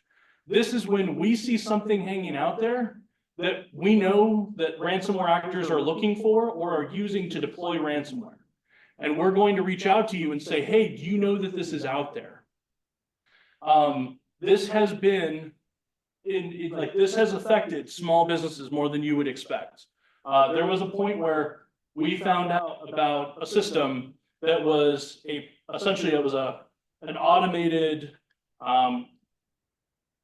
it was an automated system attached to a farmer's grain silo. And I called this guy up and he's like tilling his field. And I'm like, hey, I'm from the Department of Homeland Security. He's like, okay. And I'm like, yeah, so like I have this thing. Like, is this familiar? He's like, yeah. He's like, that's the programmable logic controller in my grain silo. I'm like, okay, well, what would happen if that was leveraged by foreign actors? He's like, well, that would be no good. He's like, that would dump all my grain on the ground. That would suck. And I was like, well, let's work on preventing that from happening. So we were able to, pass information. He's like scribbling with a pen on the back of his hand, my contact info, and we got it done. It was strange, but we got it done. But it doesn't get much smaller than that. So that happened. That's proactive. And then the PRNIs, or priority ransomware notifications, are if it's too late. If we couldn't detect it in advance, but now we know that there is a threat actor in your network right now, and we see that beaconing activity, I can call you and be like, I have reason to believe there is a threat actor in your network right now. I've done this with schools, school districts, hospitals, and counties, and lots of other different entities across the entire state. They're panic-inducing, they're strange, everyone freaks out, everyone thinks I'm a scammer, probably rightfully so. But it's very real information, and the idea is we have mere hours to stop a ransomware attack from happening to prevent the whole nightmare scenario from even starting. And so that is something that I think is really, really cool about what CISA is doing, is we are actually, like, no kidding, stopping ransomware. Not to say other agencies aren't, but like we're getting it just in time before it deploys. So the final type is a whole lot less sexy. It's administrative subpoenas. To be very, very, very clear, we are not subpoenaing you. What we are doing is when we see some infrastructure hanging out there and we can identify who owns it or who's running it, we subpoena your internet service provider, whether it's Verizon or CenturyLink or Sparklight or Starlink, who knows, and we say, hey, who is the subscriber or the customer who has this network connection? You need to tell us because we have, we think there's something at risk. Then they cough it up. From the time the provider notifies us of who you are, I have 7 days to notify you that I received your information from a subpoena. And I have to, in order for me to close that out, I have to try and fail 3 times or make contact with you, which is our preferred option. We're trying to notify you that exists out there and it's a problem. We'd like you to fix it, but you don't have to. You don't have to heed our warnings. It's all voluntary after all. But we do see it hanging out there, and we are reaching out for a reason. So in all these circumstances, it's going to be very strange. I'm going to show up at your door, and I'm going to flash a badge, and I'm going to give you a letter, or I'm going to call you a bunch of times from, someone from DHS, and that's going to get weird. Or I might send you a really cryptic email like, hi, I'm from the government, and like, you need to call me back, and here's a phone number. In all these cases, I'm going to provide you, most situations, when you actually contact me back, or we actually connect, you're going to get a case number, like those down on the bottom, which is an AS number or an EN number. You're going to take that, and ideally, to prove I'm not a scammer and I'm not trying to scam you out of money, which we never ask for payment for any of this, by the way. You can call our hotline for our national watch center that's open 24 hours a day, 7 days a week, and there's people sitting there waiting to take your call. You'll provide them my contact information and that case number, and they will prove in our systems, they have access to the same ticketing system I do. They will prove that outreach is a genuine outreach. When that happens, you should call me back. Don't just be like, oh, that's cool, thanks for the info, bye. You should call me back because I have more information for you, but I can only deliver it out of band. I can't just send it to your acme.com email account because our concern is that threat actors already have access to that and are monitoring your communications. So I'm gonna call you and I'm gonna be like, hey, do you have an out-of-band email? And what that means is, do you have like a Gmail, a Yahoo, an AOL, a Hotmail, a Proton Mail, choose your favorite vendor of an outside email account that's not associated with your organization that I can send this information to. Unfortunately, it happens to be a lot of personal emails. We prefer to not do that if we can. Ideally, you would create an email account, stow that password in your password manager that you have since gotten.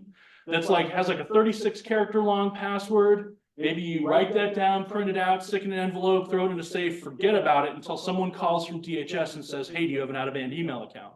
Then you break that puppy out and then you jump on that email account and then you send that stuff to us, not the password, just the email account. And then we'll send you that out of all the details that we have on that out of band.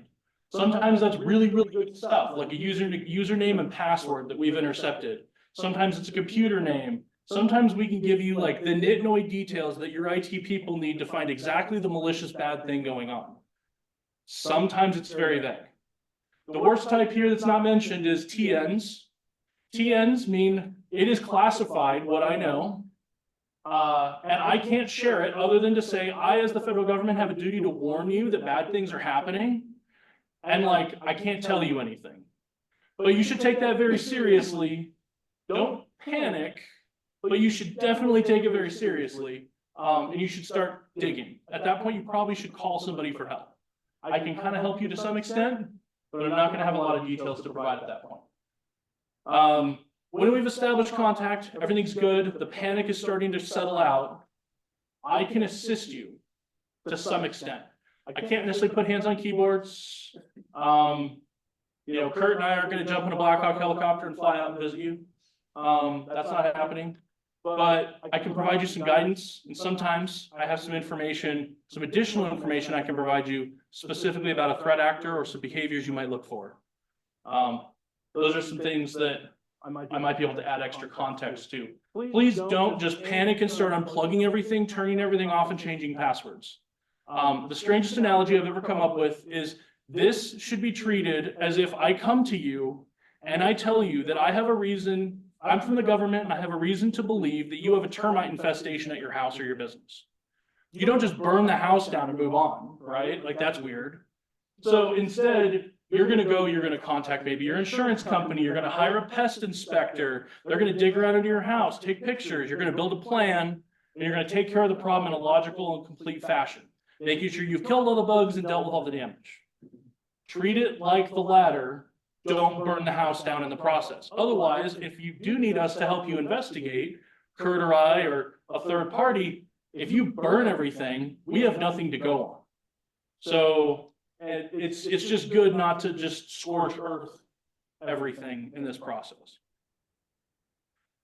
So moving into the summary here, a little ahead of time. Somehow I've spoken more, but used less time. It weirds me out. So CISA, as advisors, the team of 3 of us out here, we offer various resources, tools, services to help get you to the level of security and resilience that is right for your business. That's not right that's not the same for everybody. Everybody has a different risk tolerance. We'll help you get there. We're not going to do it for you, but we're going to do our best to teach you how to fish and give you resources and tools to help yourself get there. Everything that we offer is voluntary. It's offered at no cost, which just means it's prepaid. And it's also non-regulatory.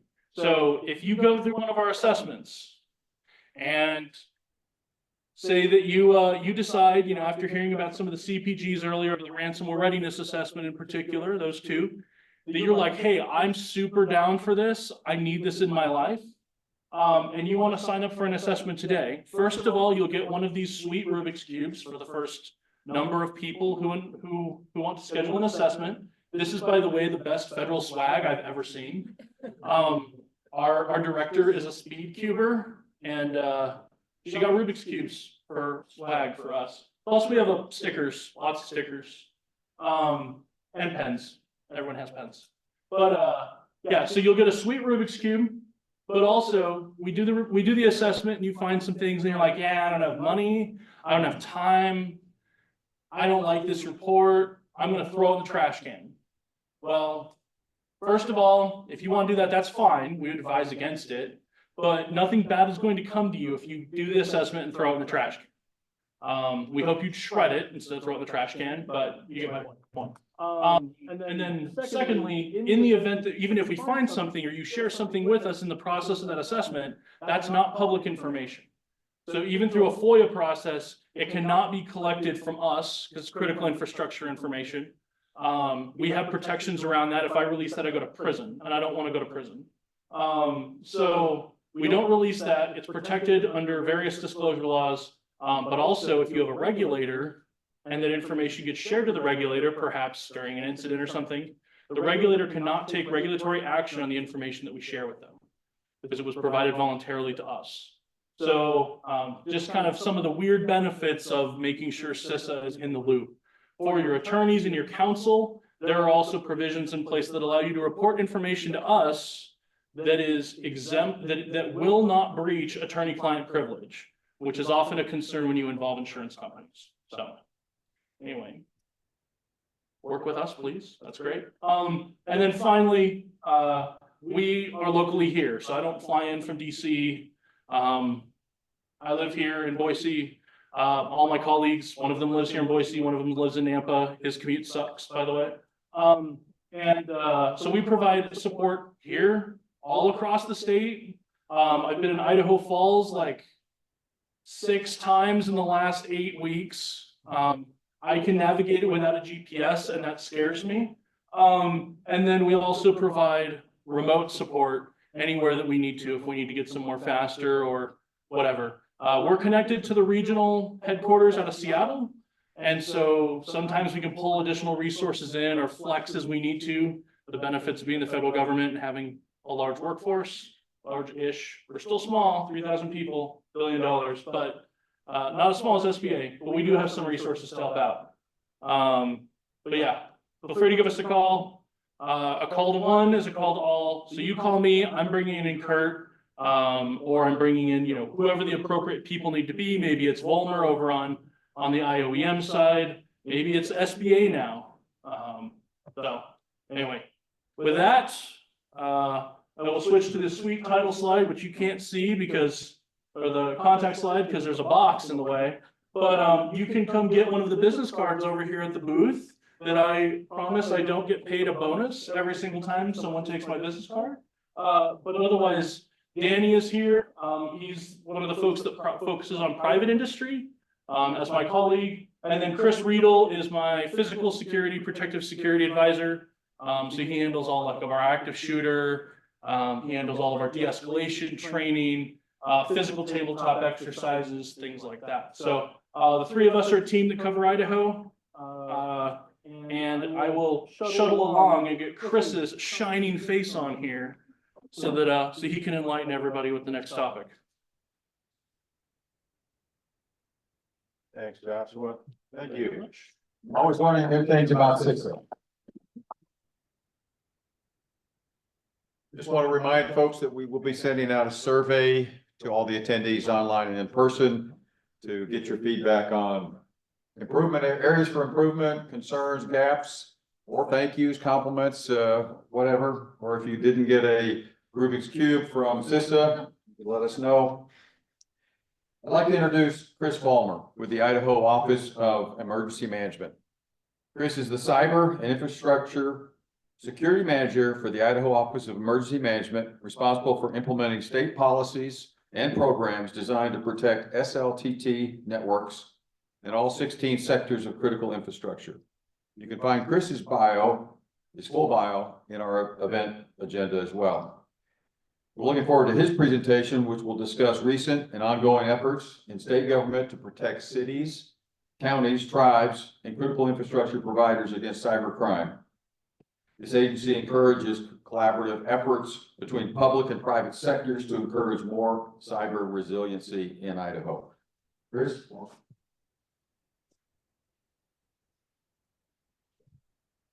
Thank you, Director Keeley, for that warm welcome and introduction.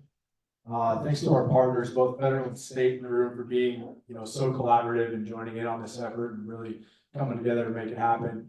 Most importantly, thank you to those of you that are in the room today and those of you that are online for joining us in this and doing your part to protect your businesses, your families, your communities, and most importantly for me, the state of Idaho. So my name is Chris Wolmer. I am with the Idaho Office of Emergency Management, and I specialize in critical infrastructure and cybersecurity, particularly for an acronym you heard a little bit ago was SLTT. And what that means is state, local, tribal, and territorial governments, right? So it's just if you spent any time around the government, we love our acronyms, and that's just a fun little acronym to encompass all levels of government that we work with here in the state of Idaho. So emergency management, what's our business in cybersecurity, right? You think emergency management, you think FEMA, you think fires, floods, hurricanes, maybe pandemics. After this last one, we were pretty heavily involved in that.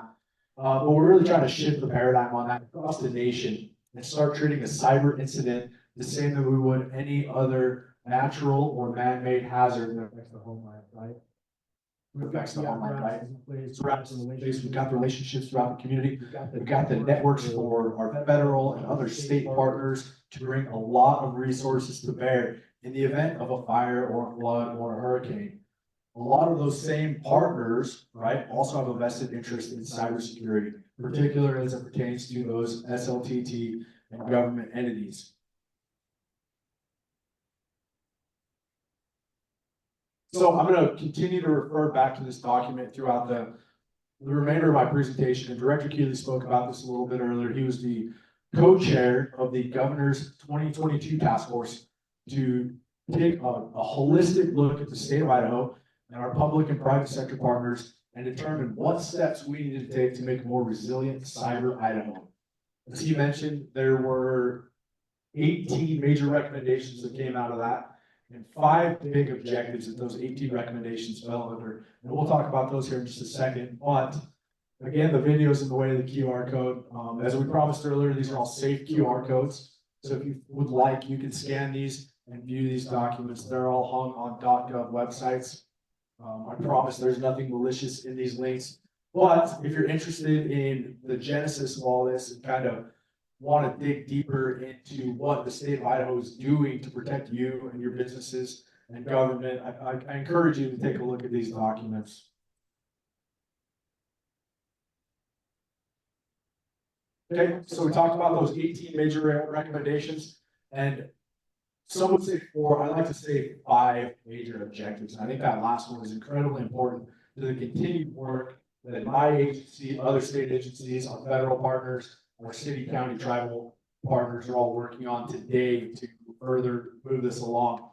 But the first one, and this is where myself and our federal partners at CISA and FBI have the most involvement in, is to safeguard Idaho infrastructure and provide active cyber deterrence, right? So that means stopping bad guys from getting in our networks and affecting how we do business before they show up. Increased investments for cyber professionals, workforce, and education, right? Across the state, we see our public and private universities, secondary universities, even K through 12, starting to really develop these cybersecurity curriculums. And the reason is there is a massive shortage of cybersecurity talent in the state of Idaho, right? One of the big objectives and the themes you'll see in a lot of these plans and different products that we're talking about is the desire to build a homegrown workforce, right?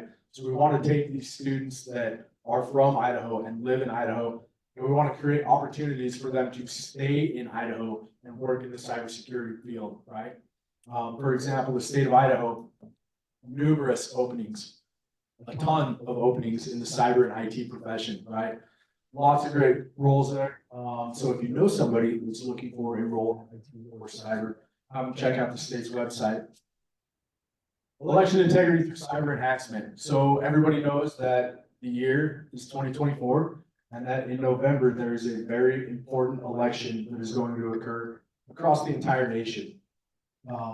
The election security portion is something that is led by the Secretary of State's office, but just about every state and federal partner that you hear today and that is in this room has some type of collaboration in ensuring that we're defending Idaho's elections and that they're fair and accessible for everyone. cyber awareness and education, so events like this, right? I joked earlier, but it's not really a joke. So this is the inaugural Small Business Cybersecurity Summit. I believe you've heard that another agency, I think it was SBA, maybe, might be having another cybersecurity focused summit. The state of Idaho holds an annual cybersecurity conference. If somebody had the mind to, they could just about every day of the week attend a cybersecurity conference in either the state of Idaho or one of our neighboring states. It's a big deal. And the reason it's a big deal is because we want to share the good word of all the resources that are available, and all the efforts that are happening throughout the state and the nation with you citizens. And then number 5, and I think this is the most important, and I really think this lends to the foresight of the cyber task force that the governor stood up, is to continue to address cybersecurity in Idaho. Meaning that, like, we're not going to get a one-stop solution. We're not going to figure this out and implement one solution and then that's it. We don't have to worry about cybersecurity anymore. As many of you are aware, this is an ever evolving battle space, right? And I do call it a battle space because think about it. Think about who these adversaries are, right? These are the same countries that we see in the news constantly trying to do damage to critical infrastructure in the United States, right? So this really is a war, and there really are a lot of us out there trying to defend the homeland. So our clicker didn't work during the last presentation, and I want to keep saying next slide, please, but I actually have the technology. Okay, this is a quote directly from the governor's task force recommendations, and I think this is super important as well. It is important to note that these recommendations cannot be accomplished without continued investment in cybersecurity in both the public and private sector. And what I think this bullet really means is it highlights the onus of government, right? Whether it's state, local, federal, to protect the homeland and protect the cyber networks and the infrastructure networks that we all rely on daily.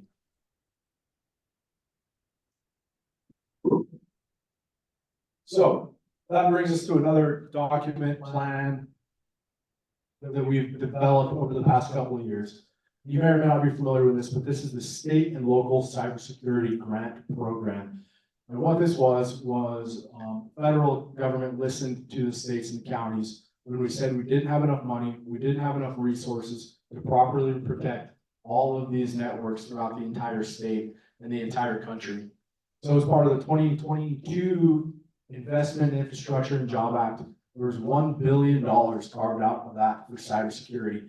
And the purpose of this money was to help these smaller jurisdictions like counties, cities, and tribes improve the posture of their cyber networks, understanding that they didn't have the money, they didn't have the personnel, and a lot of times they didn't have the technical proficiency to implement some of these things on their own. I'd like to point out that the governor's task force recommendations were released in 2022. This plan says 2023 on it. So we took a very hard look at the things that our governor's task force said we should do for the state of Idaho, right? We really dug into those 18 recommendations. By the way, when the federal government releases a large portion of grant funding like this, they also have expectations and objectives that they want that money to be spent on. In this case, there were 16 different objectives that we had to try and meet with the money coming into Idaho. So we established a committee, pretty holistic committee that I think really represents all levels of government throughout the state of Idaho, and I'll talk about those a little bit here in a second. But we assembled this committee and started looking through the governor's task force recommendations and the CISA 16 to, for lack of a better analogy, kill two birds with one stone, right? What's the overlap on these? How can we accomplish both at the same time? Take a look at the funding on there. So $12.5 million total is what's coming into the state over a 4-year plan for cities, counties, tribes. After these slides were submitted, we actually received our FY24 notice of funding. So that's another $3.9 million that'll be added into these coffers. Now think about this. There's 44 counties, 5 tribes, 201 cities throughout the state of Idaho. How far do you think $12.5 million goes when you're trying to protect that many individual networks? Not very far, right? That peanut butter gets spread pretty thin. So these are the objectives that we focus on this. governance and planning. So what that really meant was establish something in Idaho to determine how you're gonna spend this money and how you're gonna get it out to these communities that need it most. Assessments and evaluations, show of hands, who in here, and I know Josh talked about it a little bit, who in here has done a cyber assessment on their networks? Okay, so a few folks, you're probably familiar that there's a lot of options when it comes to assessments out there, right? The federal government has several options. A lot of these service providers have their own assessments. So what we really need to do on this, and this is kind of objective one, this is step one as far as rolling these services out to the community, is to get a holistic assessment of all these networks in the state.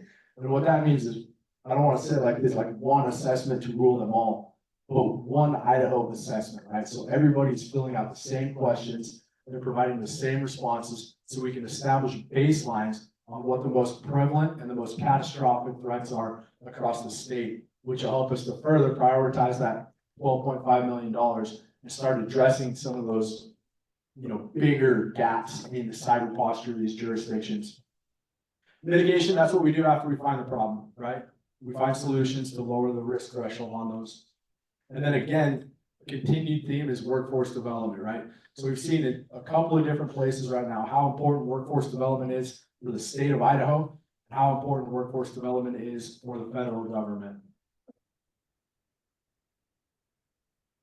I want to kind of note something during our research on this grant and starting to develop this plan. We talked to a lot of cities and counties and tribes. And we really found a tale of three cities in the state of Idaho, right? So we've got these very urban jurisdictions. So think the Ada counties, the city of Boise, city of Coeur d'Alene, right? These big, as far as Idaho goes, metropolitan areas that have a lot of resources, they have a lot of staff, they have a lot of money to throw at these cyber initiatives. Then we've got rural communities, and a lot of Idaho is made up of these rural communities that may or may not have an IT person, they may or may not have an emergency manager, they may or may not have the funding to go out and address some of these shortfalls in their network. So think about this, you're an elected official and you have a set budget for the year. You can either implement multi-factor authentication across all of your systems, or you can repair the 3 potholes in town that you get calls about every single day, right? That's a really hard decision for an elected official to make on how they're going to spend that funding. And the third and the most vulnerable communities that we have in Idaho are frontier, right? And we define frontier as a jurisdiction that has less than 6 people per square mile. There are a lot of places in Idaho that fit that description, right? They don't have an IT network. They don't have a safe website. They don't have safe emails, right? They're using commercial off-the-shelf internet provider with no security baked in. Counties are using Gmail accounts. Cities are using Gmail accounts. They're not using safe and trusted websites. And that's just the reality of the state of Idaho and how funding, a lot of times that local funding is prioritized and spent, right? So really, this committee decided that this $12.5 million would be best spent raising the baseline of all communities in the state of Idaho, okay? So think about this, your city network is plugged into your county network somehow. Your county network is plugged into your state network somehow. So no matter how well the big metropolitan areas are protected and how much money they spend on protecting your data and protecting their networks, there's always vulnerabilities unless we're able to raise that baseline across the entire state of Idaho. And that means getting funding, resources, and technical expertise out to these frontier and rural communities. Okay, disclaimer on this slide. This is, I don't want to say hypothetical, but you are a select few of Idahoans that have actually seen this model for the first time, okay? So one of the recommendations of the governor's task force was to create a whole of state strategy. And think about that as like, this is where Idaho is today. This is where we want to be in the next 5 years. So in this very room where you're sitting today, I think in April of this year, we brought together approximately 60 thought leaders from both the public and private sector. We sat them in this room and we said, what does cybersecurity in Idaho look like to you? What is important to you? What will help you continue doing your mission? And what will help all of us collectively protect the people of Idaho? And these are the 5 buckets that we broke down, right? So think of these as each focus areas or subgroups that will support whole of state cybersecurity in the future in the state of Idaho. Please don't take pictures of this. Okay, so these are those 5 different buckets that we're talking about now. Legal and policy and a supportive framework. So that ensures that the legislation, that all of our elected officials, that we're not breaking any laws, we're not violating anything, we're doing all the right things in order to protect the state network, county, city, tribal networks, and protect our public sector and private sector partners. There it is again, education and workforce, cultivating tomorrow's talent. Right? Training these folks, getting them the education they need, and then putting them to work here in the state of Idaho so they can stay here, live here, raise their families here, raise the next generation of cyber professionals that will defend the state. Economic growth, right? And tons of opportunity for partnerships in here. Encouraging companies to move to Idaho, right? Because it is a flourishing place for technical and cyber-based companies. Public awareness and literacy. Fun thing on that, not a fun thing, a sad thing really on public awareness and literacy. When I talked about that visioning session we hosted out here, we had the Idaho director of AARP, the American Association of Retired People here. And this lady stood up and she shared with the group a fact that in 2023, there was over $20 million stolen from AARP members in the state of Idaho alone. $20 million, right? And that's cybercrime, that's social engineering, that's the fake kidnap calls that you hear about on the news. Just so many malicious ways.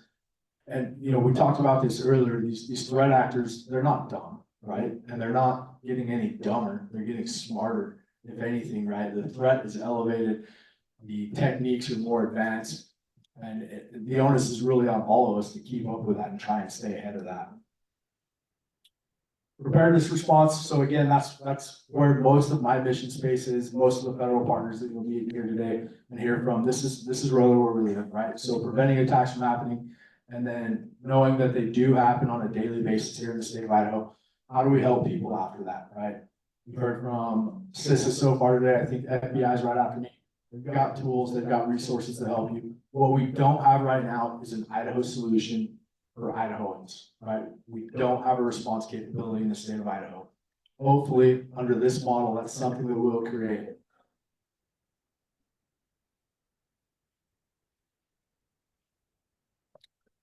Okay, so that takes you to my contact information. Again, it's a safe QR code. If you got any questions about what the state of Idaho is doing, what your local governments are doing, I'm happy to answer them. If it's something that you're interested in, if you want to collaborate on protecting the homeland, we definitely love to hear from you. I want to bring attention to my partner in the back. So Mr. John Hanyon in the back of the room, the handsome gentleman back there. He is, this is a mouthful, our public-private partnership program manager. Is that good? Sweet. We call it P4 for short, right? So what John is, he's really emergency management's liaison to businesses in the community in the state of Idaho, right? So during COVID, we discovered, and this seems to be a lesson that all government learns during every major disaster. The government can't do anything faster or more efficiently than the private sector can, right? So John's role is really to liaise with these businesses and making sure that we're meeting their needs and helping them get up and operating as quickly as possible, following any type of hazard. And also, by the way, making sure that we're not getting in their way and impeding their return to operations. So at the table over here, he's got a lot of great resources for businesses. I encourage you to check it out. There's some great planning guides for continuity of operations following a disaster or a pandemic. He's just a wealth of knowledge as far as how we liaise with businesses in the community. So with that, I will go ahead and end there. Thank you for your time.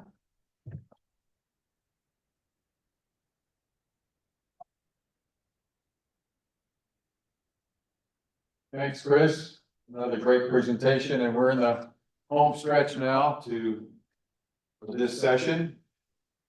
We've got 4 presenters coming up next, so I want to take a little bit of time and give some background and some of the relevance for these folks being here today.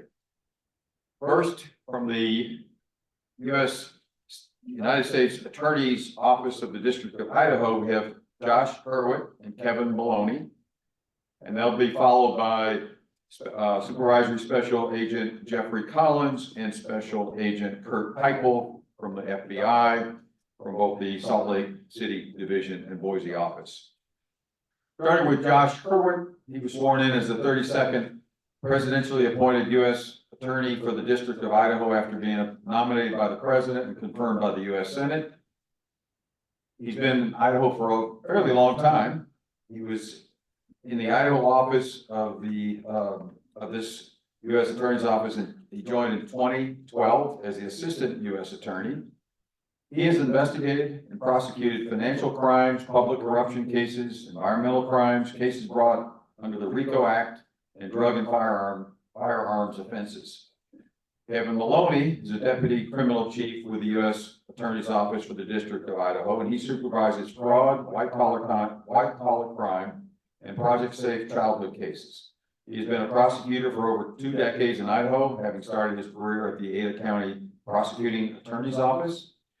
As an Assistant U.S. Attorney, Kevin has significant trial experience and has developed specialized knowledge in computer crimes and digital evidence, asset forfeiture, fraud, and healthcare fraud. From the FBI, we've got Supervisory Special Agent Jeff Collins, currently oversees the FBI Salt Lake City Cybersecurity Task Force. He has traveled to 45 countries and trained foreign law enforcement and prosecutors on cyber investigative matters. And prior to transferring to Salt Lake City, he was assigned to the U.S. Embassy in Tokyo, where he coordinated investigations with the government of Japan. Special Agent Kurt Heipel spent more than 20 years of his career in the FBI's counterintelligence and cyber divisions, working cases that protected national security. His primary focus has been state-sponsored advanced persistent threat intrusion cases. That's included cross-jurisdictional cooperation at all levels of government.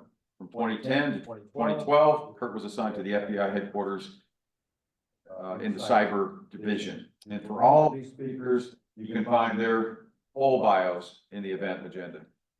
So I'm going to turn it over to both law enforcement and prosecution. So go ahead, Josh. Thank you. Thank you, Director Keeley. Thank you. I will start with the mic and just make sure everyone has a face to the name. That's Kevin, that's Jeff, that's Kurt, Josh. We're really excited to be here.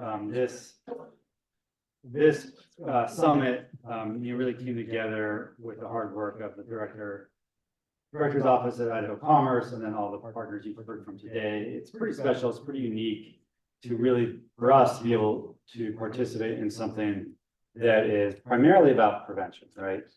You've heard from CISA, for example, Department of Finance, about how to avoid falling victim to cyber criminals.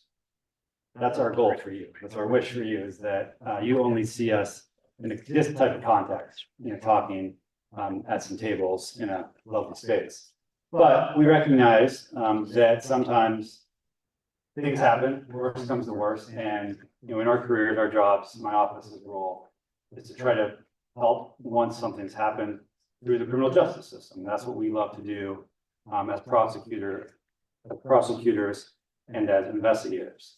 But I do want you to know that we were really excited to work with you even in advance to connect you with resources. But really, you've heard from great partners here today that are experts on the prevention side. What we hope you take away from our segment here today is that even if you do fall victim, or you know a business or family members that do, there still is hope, and we want to walk you through some of the mechanisms that we have to recover money and bring people to justice and create ultimately the ecosystem where cyber criminals are on the run and they're less effective, less pervasive.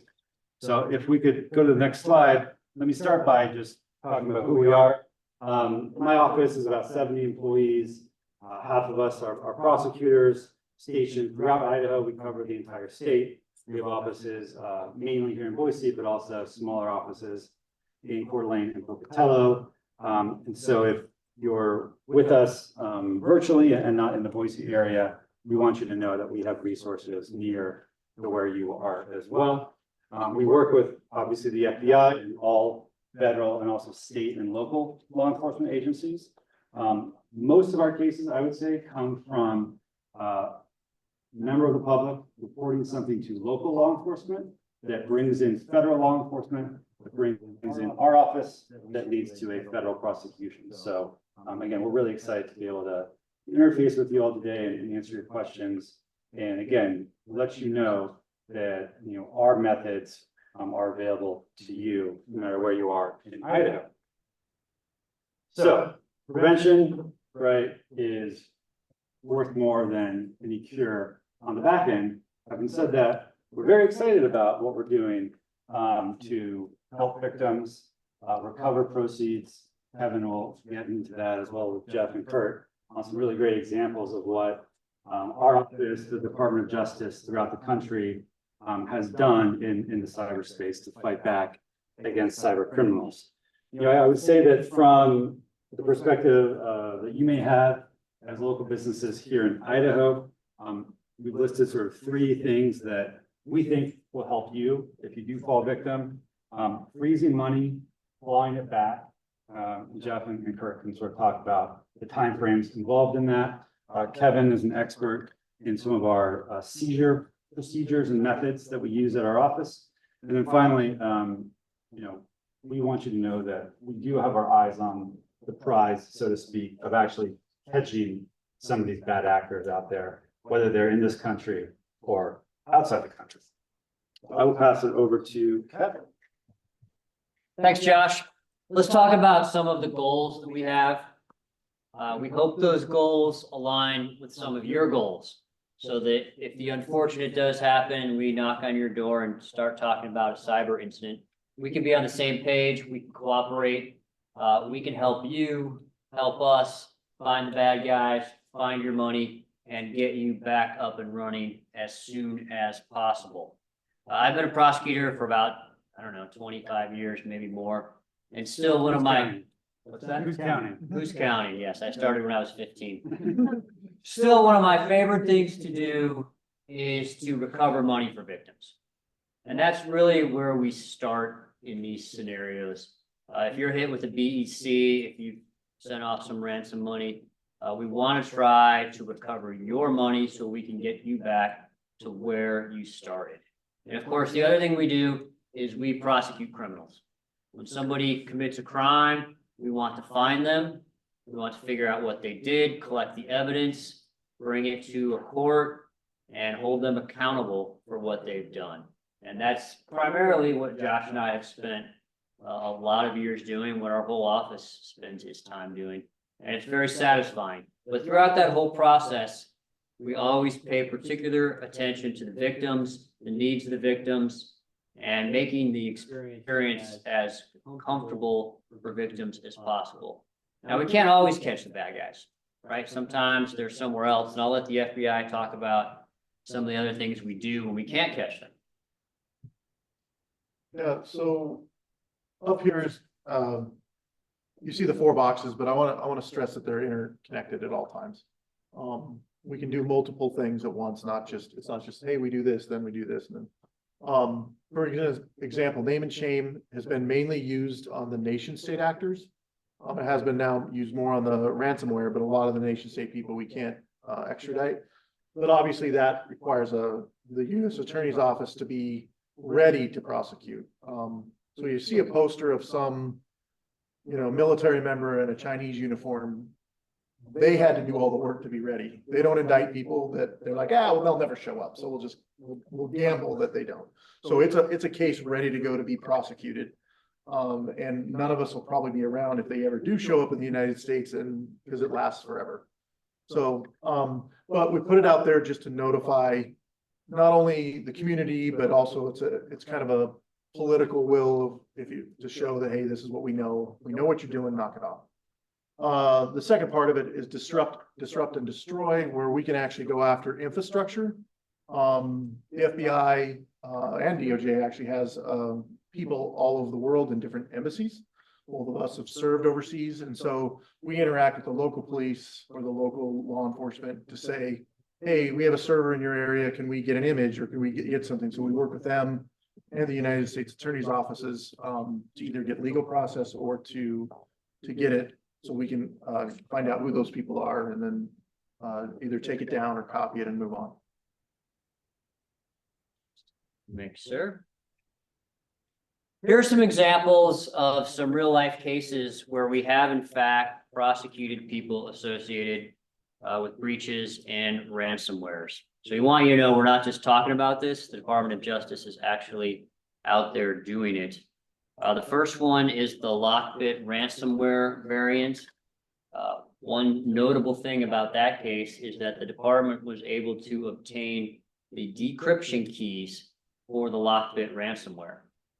So if you're a company whose information was encrypted, maybe you're stuck that way, the department was able to take those decryption keys and pass them back to some of the victim companies and help those companies get their data back to working order. The second one, the TrickBot malware, we actually had an actor in Russia who made the mistake of traveling to the Republic of Korea and was there arrested and extradited and brought to the United States and sentenced to 5 years in prison. So it does happen, right? A lot of these people who are committing these crimes live in countries where they don't necessarily want to hang out. They make a lot of money stealing it from companies like yours. They take that money and what do? They go on vacation. And that gives these guys and all their offices in some other country an opportunity to grab those people if we have the evidence and the judicial documents to support it. And finally, the Alpha V Black Cat ransomware variant, similar situation.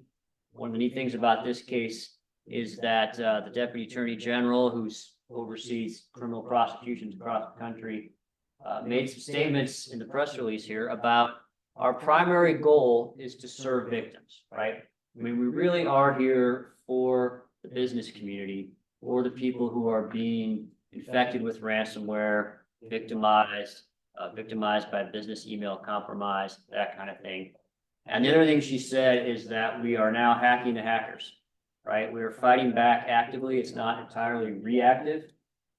These guys and the people they work with are out in cyberspace doing everything they can to protect you, to protect our country's infrastructure, and to make sure that we have ways to respond to these types of attacks. You want to add to that? You don't have. Yeah, I guess I'll just say one thing on, helping victims of ransomware attacks here in the area. I work out of Salt Lake City, and I'll just give an example from there. We had a business call in one day. Their entire network was shut down with ransomware, every computer on their network. And they literally said, we're going to have to shut down, close our business, we're done. We can't get to our backups. There's no way for us to operate. And this is all in an instant. That's a hard phone call to take, hard phone call to make if you're the victim. And, tough decisions. And luckily, unknown to the public, we had decryption keys for that variant. And I was able to get in touch with another office who gave me the necessary, essentially software to do that, right? And I got that to the victims and they were able to decrypt or bring their systems all back to their original state within a couple days. And pretty much saved them. The reason I say that is because sometimes we have that, it's pretty rare. Most times we don't. We don't want the public knowing which ones we can and cannot decrypt because we don't want the criminals to know that. But if you ever suffer a ransomware attack, please call the FBI as soon as possible to see if that's a possibility. Great. How does IC3 Okay. figure into that? We talked a little bit, some of the prior presenters talked a little bit about the Internet Crime Complaint Center. That's the FBI's website, ic3.gov, where you can file cyber-related complaints. If you have an incident or see something suspicious, maybe you get a phishing email, something, you can go online and fill out a quick form. And these really help us quite a bit. And there's a team we have called the they call it the RAT team or Recovery Asset Team that looks for complaints that are filed related to fraudulent wire transfers. So let's say your company's tricked somebody in accounts payable is tricked into wiring money to the fraudster. There's a good chance we can help recover those funds, freeze them and recover them, especially if they go overseas, which you might think that's harder, but we actually have some resources because it takes a little while for funds to travel overseas. So get a hold of us as soon as you can by either filing a complaint with those details or calling the FBI, and we'll try to initiate something we call the financial fraud kill chain, which is essentially a process to freeze and stop those funds and get them returned to you. It's worked many times, millions and millions of dollars we've frozen in return. But the key here is you need to be very fast in contacting us. This any more than a few days and the money's going to be long gone. It's going to have changed hands many times between bank accounts and fraudsters and people helping them unwittingly, often just helping these criminals. But once the money's overseas, it's been more than a few days, it's going to be really hard for us to recover. We're gonna talk a little bit about responding to victims. I need the mic. I'm gonna kick off responding to victims, but let these guys talk about the details. One thing I want to talk about is all of you who run businesses or work for businesses, you may have interactions with your own lawyers, you may have in-house counsel, and that is absolutely something you should have, something that is useful for your business. But keep in mind that when the FBI calls you and you refer them to your lawyer, that has the potential to slow things down, right? Your lawyer might say, well, we're going to get a forensic report and then we're going to run it through a couple different partners in the firm and we'll get back to you in a month or two. Your lawyer works for you, right? If you want your lawyer to cooperate with the FBI, tell your lawyer that. Say, hey, we want to jump on this. I went to this training. I know the sooner we talk to the FBI, the more likely we are to get our money back or to have access to potential decryption keys. You know, you can do as you please, and certainly your communications with your lawyer are privileged. But just think about that as the process develops, that you may want to say to your legal counsel or to your CEO suite or to whoever is directing the investigation, hey, we really do want to work with these guys. These guys have some tools, they have some resources, they can help us out. Please make that happen. It's worth doing. Yeah, I've been to multiple responses where the attorneys, I don't want to say slow things down, they just weren't in the mix. So it was all brand new to them, and their attorneys don't like to make uninformed decisions. So they're going to spend some time reviewing it. So I highly encourage, if you have a incident response plan or whatever, you bring your attorney in, or even if it's outside, like they know what your plan is and that there's certain data you're okay. Hey, this is net defense data that we have grabbed from our network. We want to hand this over faster. Just have that plan ready to go. So what can you expect if we show up or you call us? You've had a bad day, you have ransomware, you have a intrusion, BEC, but most of the stuff, one of the things we're going to come after is logs. So Josh really hit on logs are important. That's usually where a lot of the traces, that's where a lot of the fingerprints of your network are going to come through. We're going to be interested in those. Also appears like malware files. Please don't send me malware. I love the hashes. I love if the reports are even better. If they've already been out there, virus total or whatever, you're like, hey, this is the virus. This is the report. Those are great. We can always get live malware if we have to get it from a hard drive or whatever from you. But those are the types of things, phishing emails, any IP addresses that have come in, you don't know accounts that you're like, hey, this was a created account. This is what's the details of those accounts. Those are the types of information we're going to come out initially. It's going to take time for you to review, or if you hire an outside person to review what really went on in your network, how they moved laterally and stuff like that. But initially, those are the types of things we're going to want initially to see what we know, and if there's any reflections we can get back to you. Because we may already have an investigation on this and say, hey, here's additional IOCs you should look for in your network to determine if you really cleaned it up or where they went. Interviews, we're also going to probably interview your IT people, you know, what they know. We also understand that you're going to be very busy. This is a bad time in your company. So we try to be cognizant of your time, and we usually do need access to IT people to make some of those interviews initially. Yeah.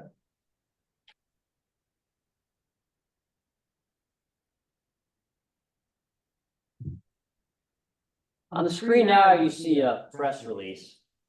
It's a press release put out by the city of Gooding. after they were hit with a social engineering scam. There's a couple things about this that are particularly noteworthy. I mean, you can imagine if you were an official with the city of Gooding, just like if you were an official with a small business, it's kind of embarrassing to put this out to the public, right? Something went wrong, something bad happened. In this case, this is a small city.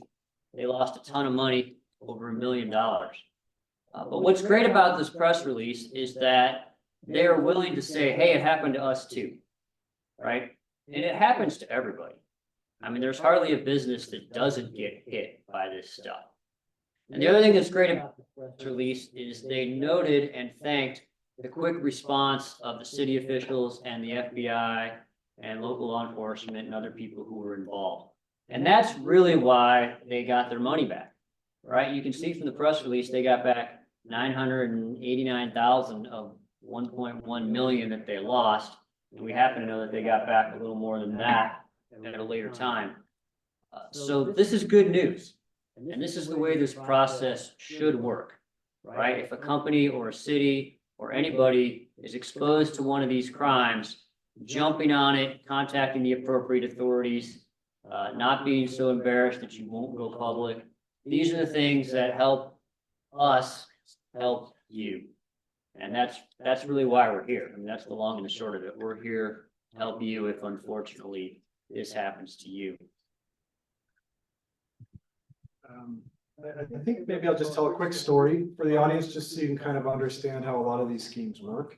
We, because we're investigating these, we often get to see where the money flows, who gets involved, hopefully arrest people. We often interview those people and we find out a lot about how these schemes work. And I mean, the large majority of these business email compromise schemes are coming out of Nigeria, but they're very organized and they rely on a network of people all over the place.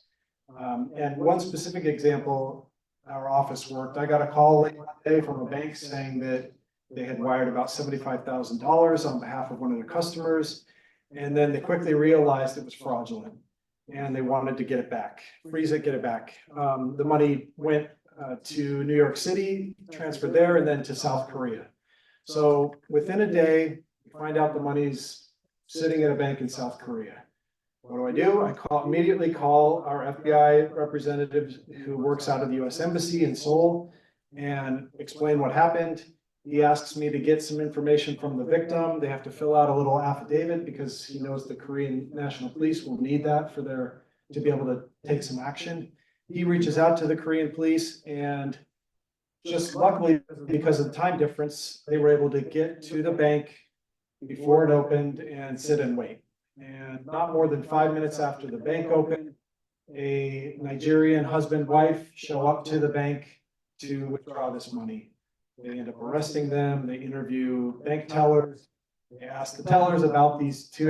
You know these people? They said, yeah, they come in all the time. Frequent customers of ours.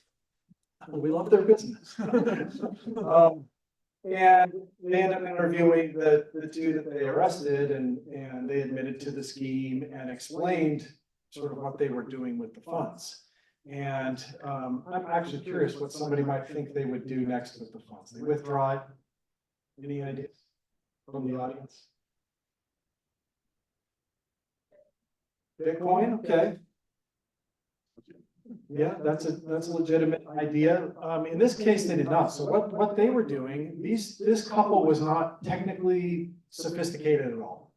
And they weren't the ones that had duped the company with emails or hacked into somebody's email. They were just part of the criminal organization. And their job was simply to take the recipient, the stolen funds, withdraw it, and purchase a bunch of high-end goods in Korea, perfume, clothing, jewelry, and ship that in bulk to Nigeria to be resold there. So quite the scheme, right? Very organized, global operation. And luckily, we were able to arrest them. The Korean National Police prosecuted these two. So, it turned out to be a really good case just because the victim and bank called us right away. And we were able to trace that all the way to Korea and get somebody arrested within 24 hours. So really a great turnout. So I highly encourage you to report as much as you can.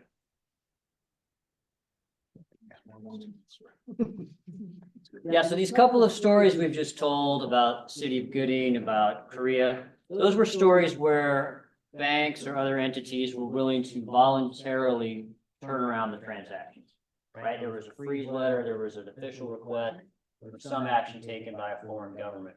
That doesn't always happen. Sometimes the money jumps from one bank to another bank to somewhere else, and whoever ends up with it says, yeah, we're not sure whose money this is, but we don't want to give it back because we don't want to be liable, which can be a somewhat reasonable position. So in the federal code, we have a very unique form of a civil lawsuit called in rem forfeiture. And in rem means that we sue the property. So almost inevitably, if you file a civil lawsuit, you're suing somebody, right? Or some entity, a business. But here we actually are able to sue the property.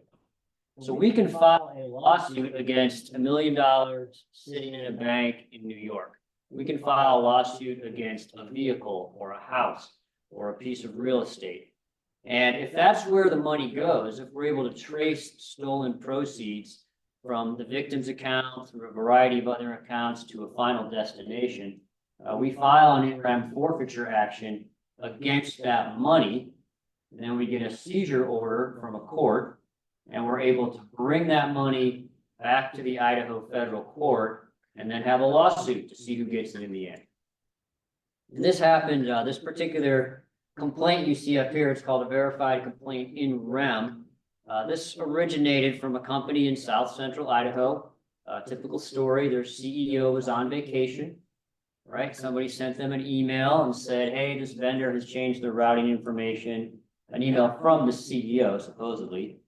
Please start sending their money here, right? A bunch of money went out the door before anybody realized that they had been spoofed and the money was going to the wrong place.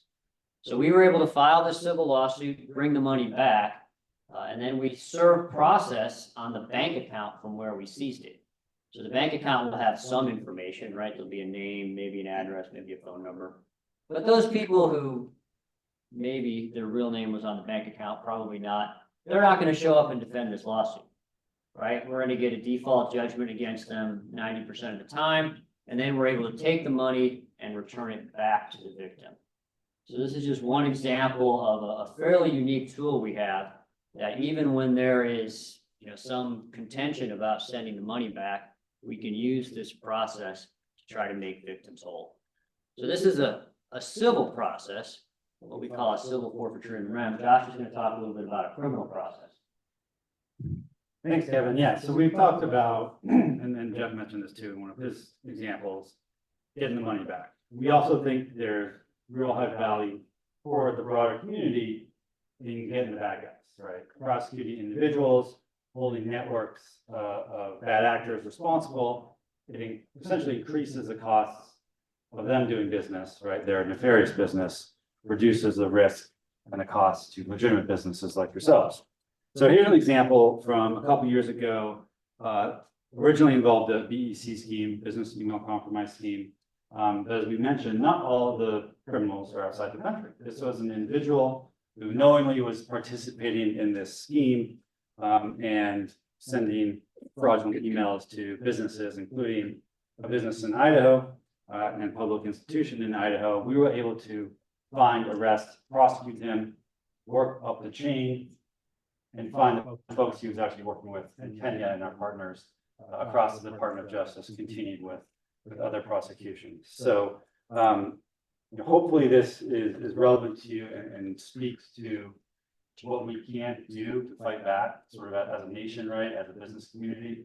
And we want to, again, have your takeaway be from these examples in our presentation that you can contribute to a culture of reporting that will create problems for these criminals, ultimately come back to create an ecosystem where this is less of a risk.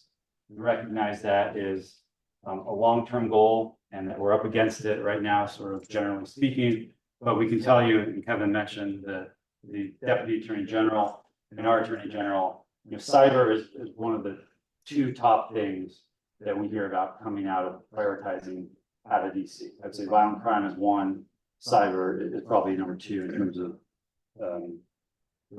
frequency that is discussed. So we recognize it's a big threat to our overall economy, to our infrastructure, and ultimately to small businesses, which are the backbone of our economy. So hopefully, with information like this, you feel more comfortable working with law enforcement, local, state, federal, like us, to make a difference long term. Back to FBI.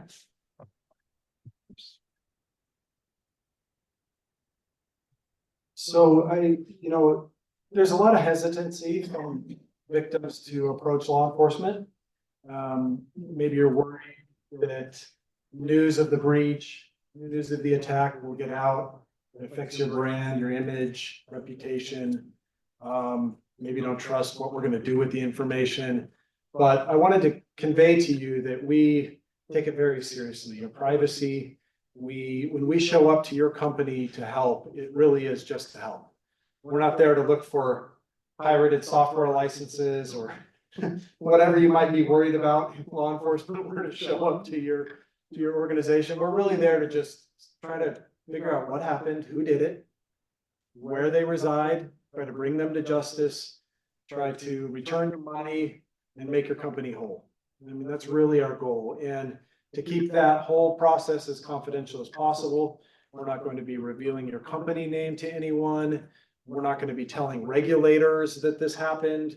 You have your own reporting requirements, I'm sure, but that's not something we worry about or even care about. Our goal is just to try to investigate it and make your company whole.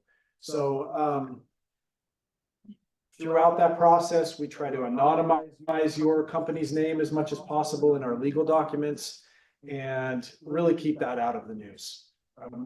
We need to protect the investigation and prosecution, and that's the best way. One of the best ways to do it is just to keep that anonymized as much as we can throughout the process. And really, we're there to work with you to try to come to some solution. What do you really need help with? And we're not, as the FBI, we're not an agency that's going to come and help rebuild systems. That's just not what we do. We're there to investigate. CISA is really good at that, or another company you could hire to help rebuild things. Our job is to investigate, and we want to do that in the most collaborative manner we can. When should a company contact you and when shouldn't? So Yeah. ransomware, they get terabytes stolen. When do they call you and when? Yeah, so the question, yeah, the question. gentleman in the back asked, when should companies contact us and when should they not? My preference would be that we help everyone and everyone contacts us anytime, but obviously that's hard to do. And maybe you see one suspicious email and you probably not worth a phone call, but something you could report on ic3.gov. And I'll share a quick example of why something very small like that can make a world of difference. We had a case in Salt Lake where a task force officer on my task force opened a case into I think it was a $20,000 or $30,000 BC loss. And that's still a lot of money for a company, but when you compare it to a lot of the others, it's pretty small. But he really passionately wanted to work this case. We opened an investigation and he looked in the IC3 database and found a dozen other complaints, all tied to the same individual.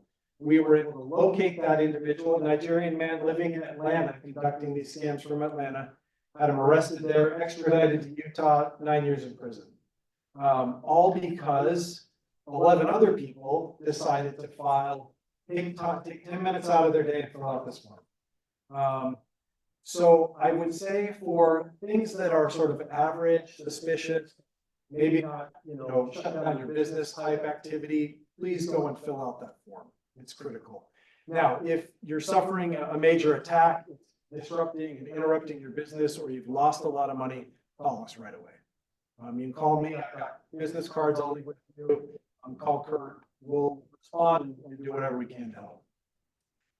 Yeah, and I'll just echo that from the perspective of our office too. We encourage reporting, we encourage full report reporting. We're not too busy that an agent or someone from my office can't have a conversation with you and say, hey, please report this information, through item 3, for example, so it's in our systems and in our sort of knowledge base. But, this is unlikely to lead to a full-scale investigation versus, 50 grand, 30 grand, like that's something that, in Idaho could be something we end up prosecuting for sure.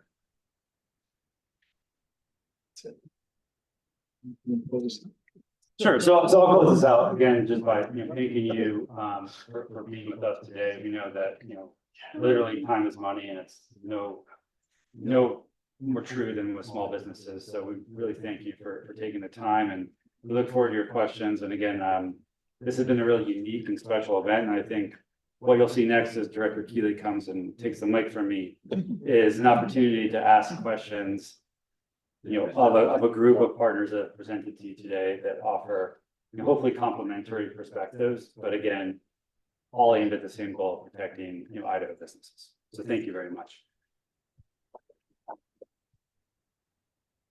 Thanks, U.S. Attorney's Office and FBI. And if we could have the other presenters come up here, I know it worked a little better this morning if we are all together up here. And in the audience, if you have questions, please get ready and raise your hand. I think we have one online, so others that are online, please put your questions into the Q&A portion right now. Again, thanks all presenters for great effort. We're seeing okay. We got everybody. Okay, I'm going to run the microphone to the person with the question, and you'll direct it to who you would like to answer it, and then I'll take the microphone back. Ask a question of the FBI and I was one of the lucky few that got caught up in the credit bureau tax breach, whatever you want to call it. And so I have monitored services provided by them. I froze my credit, changed my password. What else can be done, and how do I scrape the information off the black web?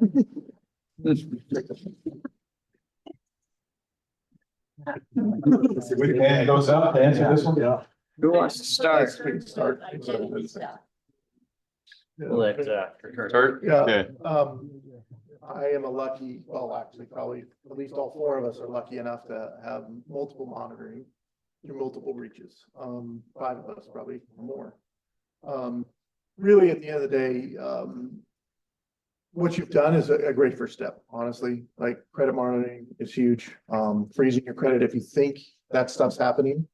But the changing your social security number is really hard. I will tell you that is not something you really want to go do. If you have to, you have to. But it's a long road. None of us deal with that. That's obviously different administration.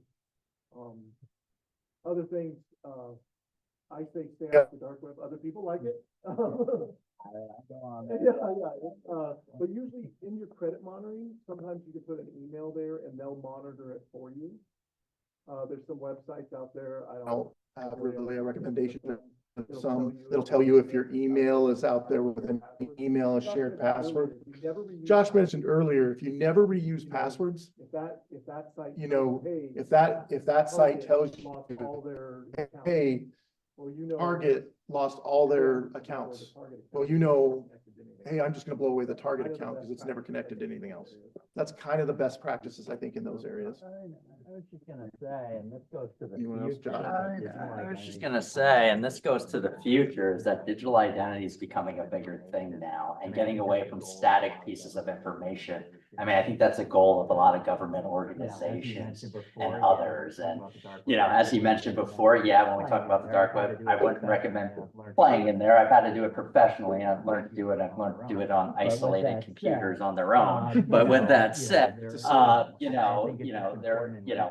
think it's just important and leads into that, the future of what we're looking to do with digital identity. I just think that's an important thing to point out, and that's an important topic of conversation that's happening right now to help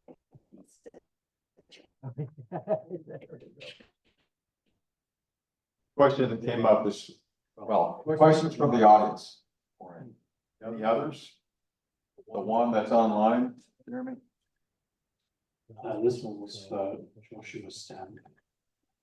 Are you concerned about using a browser extension for a password manager? Or do you think the risk is acceptable as long as you do due diligence to ensure the extension is legitimately from password manager vendor?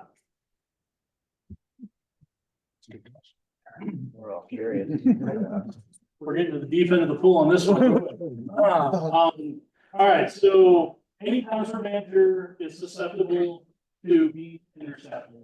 Grabbing it off of your clipboard or something like that. So that's kind of one of the flaws of using a password manager. That said, to me, the convenience factor of having a different password for every different account that I deal with is a greater plus than the minus of relying on a browser extension. That said, there are things I do not put in my password manager in my browser. I have other storage mechanisms, or I will have offline password managers that are like what we call fat client, essentially installed software that I then have to spin up to get to some of those things. So I can kind of have layers of the onion in my digital life. And there are things that to me are not an acceptable risk to put in a browser extension. That said, a lot of the things that you probably think are important to me are probably still in that browser extension. Probably the same things you might be thinking of. But where all of us here up front are work for the federal government or work for some sort of security function, like we are kind of uniquely vulnerable to certain things that people who are advanced and persistent may want to target us for certain things that the average person doesn't usually need to worry about. So yeah, a browser extension to me, in summary, it's worth the risk. And just add one piece. So I, many years ago, this is probably 13 years ago, had an investigation, and we executed a search warrant at someone's house, and on that person's computer, he had 2 million usernames and passwords to accounts all over the world. And found out those were all collected discreetly from computers around the world without the user's knowledge, from saved browser passwords. And I'm not talking about the extensions from companies where you can pay to store their, store your usernames and passwords. I'm talking about when Chrome, Edge, Firefox ask you, do you want to save this password? And you say yes, and it saves inside of the browser. Those are, in my experience, have been easily susceptible to theft. 2 million. One last comment, sorry. So compensating control to that, I agree. In the browser itself, I turn that off immediately as soon as I enable the browser. But I don't put the password manager I use also has the option to integrate my multi-factor tokens as a TOTP token. I do not use that function. I do not rely on that password manager to also be my multi-factor. To me, that's a single point of failure. So one of my compensating controls is I use other solutions for multi-factor. So even if they do get my password, as might happen in any data breach, they don't have my multi-factor token, so they still can't log in.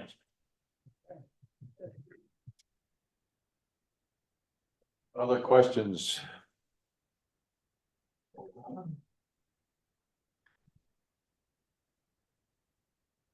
Since I run a cybersecurity company, I sell a movie, The Beekeeper, and it knocks your socks off. That's what it does, because I was recommended from a lot of different people that you should watch that movie. Now, how true is that? I mean, is that really what's going on, right? As for you who have seen it? I haven't seen the movie. I assume you mean the. I've got a funny story. Yeah. Okay. It's different cooking And dress. I've heard of give a little background on the beekeeper, but I thought it was pretty serious. I don't, yeah, you know what? I can give you a little background No, on that. Really, the premises is about call centers that call up elderly, and it's a phone scam, all the Indian phone scams. That's really what it's all about. Yes, there's a ton of Indian phone scams. I think Legat New Delhi just took down a couple. So we had a couple of FBI operations with I don't know what the police service is over there, but they just took down a couple. So yeah, there are organizations, Nigeria, Russia, wherever, where this is a business. This is what they do. But I thought it was amazing. I mean, I didn't think that's what it was gonna be, so I was so glad I watched it because it really opens your eyes. I mean, my eyes are opened anyway because that's what I do, but for anybody else, you probably should watch The Beekeeper. John, you want to add to that? Yeah, I was just gonna say that, a lot of these crimes have been industrialized. We're facing pig butchering on the other side of this, which is going after people consistently in investment prompts. It's kind of a mix of, an investment scam meets a friendship romance scam meets cryptocurrency. And, they have recruitment tools. They're using human trafficking, taking people's passports. They have giant server networks that service what they do. I mean, I think that's something for everybody in the room to know, that you are going up against industrialized financial and cybercrime. And I think that is something that should stick in your head as you do these things, because it's not necessarily the way crime used to be done right in your backyard. They can do it from distance and they do it with industrialized strength. And I just think that's really important. And it's good that you're here today to hear that, understand that, and see that. Other questions? I'll be right over there. Think about a couple of questions we had this in the morning session, and we'll bring those up as well. If they don't get asked. Josh answering all. Just a question Did it go in for her monologue? Yeah. And, I'm sorry, Chris. This is Oh. for Chris. This is for Chris. Is the state spending dollars for blockchain to secure things like titles and deeds and birth certificates, death, driver's license? Are we really focusing on that so we have more secure documents? And then I have another question for CISA, and that is privacy is really important. And so my question is where does that data that you collect, where to share? So, I'm here from Chris. Chris, and then Josh. So I feel bad, your first question, we didn't really give you an answer, no, you can't scrape your information the black. Yeah, God will help you after the. The second question regarding blockchain and all the financial documents and, business documents and anything you have. Each state agency has its own policies, right, security policies, just like anybody, they look at, governance, risk, and compliance, right? A lot of these are driven by compliance and how they protect your data. So as far as individual agencies, I can't speak to the specifics on how they protect that, how they defend that, and the tools and products and policies that they use to do that. I can tell you that, there are governing bodies in the state of Idaho. That's all they do is, provide policy and policy recommendations and determine how we are going to secure that most precious data. Going back on this, I don't know if it's true. I heard it at a conference once, so I like saying it. The state spends, let's say, $100 to protect your social security number. The county might spend $10 and a city might spend a single dollar, if that, right? You, the citizens, and you, customers, don't care what level of government lost your information or lost your data, right? You just care that it happened, right? So, some of these bodies, for example, I'm talking about the Idaho Technology Authority, is the governing body for a lot of those things on state systems. And I can tell you that they take it very seriously. As far as specific products, I couldn't speak to that. Locking down, because you get inundated on the radio all the time. So we're working on locking down real estate titles and deeds. Outside of my mission space, I'm not sure if I could answer that one. So I'm gonna take my CISA hat off for a second. Prior to joining CISA, I worked for the transportation department for 7 years, and I worked for state IT before that. So historical knowledge. Unfortunately, the things you're mentioning, same thing with like why everybody in here probably gets mailers about your vehicle registration, your extended warranty, etc. They're all legally public records. So they can't be locked down and they have to be shared. So there is no way to completely shut that down. As far as the security of your individual information, each agency, as Chris mentioned, each agency kind of has a piece to play in that. And unfortunately, some agencies have more budget than others, and some agencies have different mission spaces than others on how they secure that stuff. But Chris is right. There's a lot of policy. There's a lot of things going in at the state level to ensure that that data is secure, at least when I was doing that. Put my CISA hat back on. The other Josh. And just from the federal law enforcement perspective, I'll broaden the question out. When we investigate a case and we collect data that is proprietary or it's personally identifying, there are very, very strict limits on how we can even share that within our offices or between my office and FBI, or let's say IRS is helping.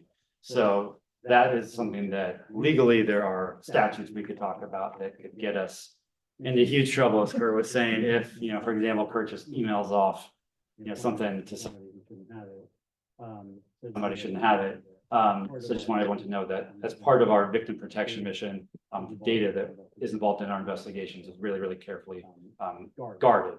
And we haven't had, to my knowledge, any sort of breach of those systems because they're very secure. We're not sharing or really storing that information where it could be accessed. So with my CISA hat firmly back on, I'll answer your second question. Regarding the privacy of information. So CISA takes the privacy of information extremely seriously. If we didn't have strong privacy laws, no one would share data with us. And ultimately, we wouldn't have data then to inform national defense. So in some cases, like I've had instances where I have a stakeholder, I call them stakeholders, you might understand them as customers, you all are stakeholders, me, who has an incident. You may say, hey, you can share information about my incident with agencies that start with A, and I have to respect that. So we have like traffic light protocols, which determine who and how I can share that information. If it's clear, I can talk about it openly and publicly at a conference like this. If it's green, I can't talk about it openly, but I can share generally within the organization those are kind of a need to know. Amber is those are the need to know, typically within an organization or across organizational boundaries within a controlled fashion. And then Amber Strict is within my own silo. There have been incidents that have been reported to us where it's Amber Strict and I can't tell the FBI. So unfortunately, I can't call Kurt. And typically my first call will be to you to say, hey, can I share with the FBI? Because it's your data. You have the ability to say, yes, it's TOP Amber Strict, but you can share with the FBI and any other law enforcement agencies. A lot of people just kind of don't understand the minutia of information sharing requirements. And that's all stuff that's, I don't want to say it's not enforceable by law because there are pieces there, but it's more of a, we're agreeing how that information is shared. That's not even getting into like classification of data. That's not getting into PCII, which is protected critical infrastructure information, which is if I come and do an assessment for you and you voluntarily share your information with me to conduct that assessment, I can classify it as PCII. It's handled like classified information. It's technically unclassified, but we have a complete different set of systems that I have to log into with different credentials to get to this, where this PCII data is stored. Every single document that's stored in that system has a serial number and is tracked for the entire lifespan of that. Plus, I have to get agreements from you that say, yes, you're an authorized individual. This was provided voluntarily. I didn't put a gun to your head. And then, you know, that you expect that CISA is going to protect that information. That PCII information, I can't share that with any of my state partners or any even federal agencies without them going through additional training and going through a clearing and vetting process to get into our enclave to get that data. There was one instance where I found something that was kind of a strange anomaly with how that system worked. I reported that information within about 6 hours. I had 3 developers and 2 security officers dragging me into a phone call to go through the entire nuts and bolts of everything I had just found to figure out if this was a major security issue or not. While I can't say that any security is impenetrable, I will say that I have confidence that the information we're storing and how we're storing it is as secure as we possibly can get. Anybody else want to chime in?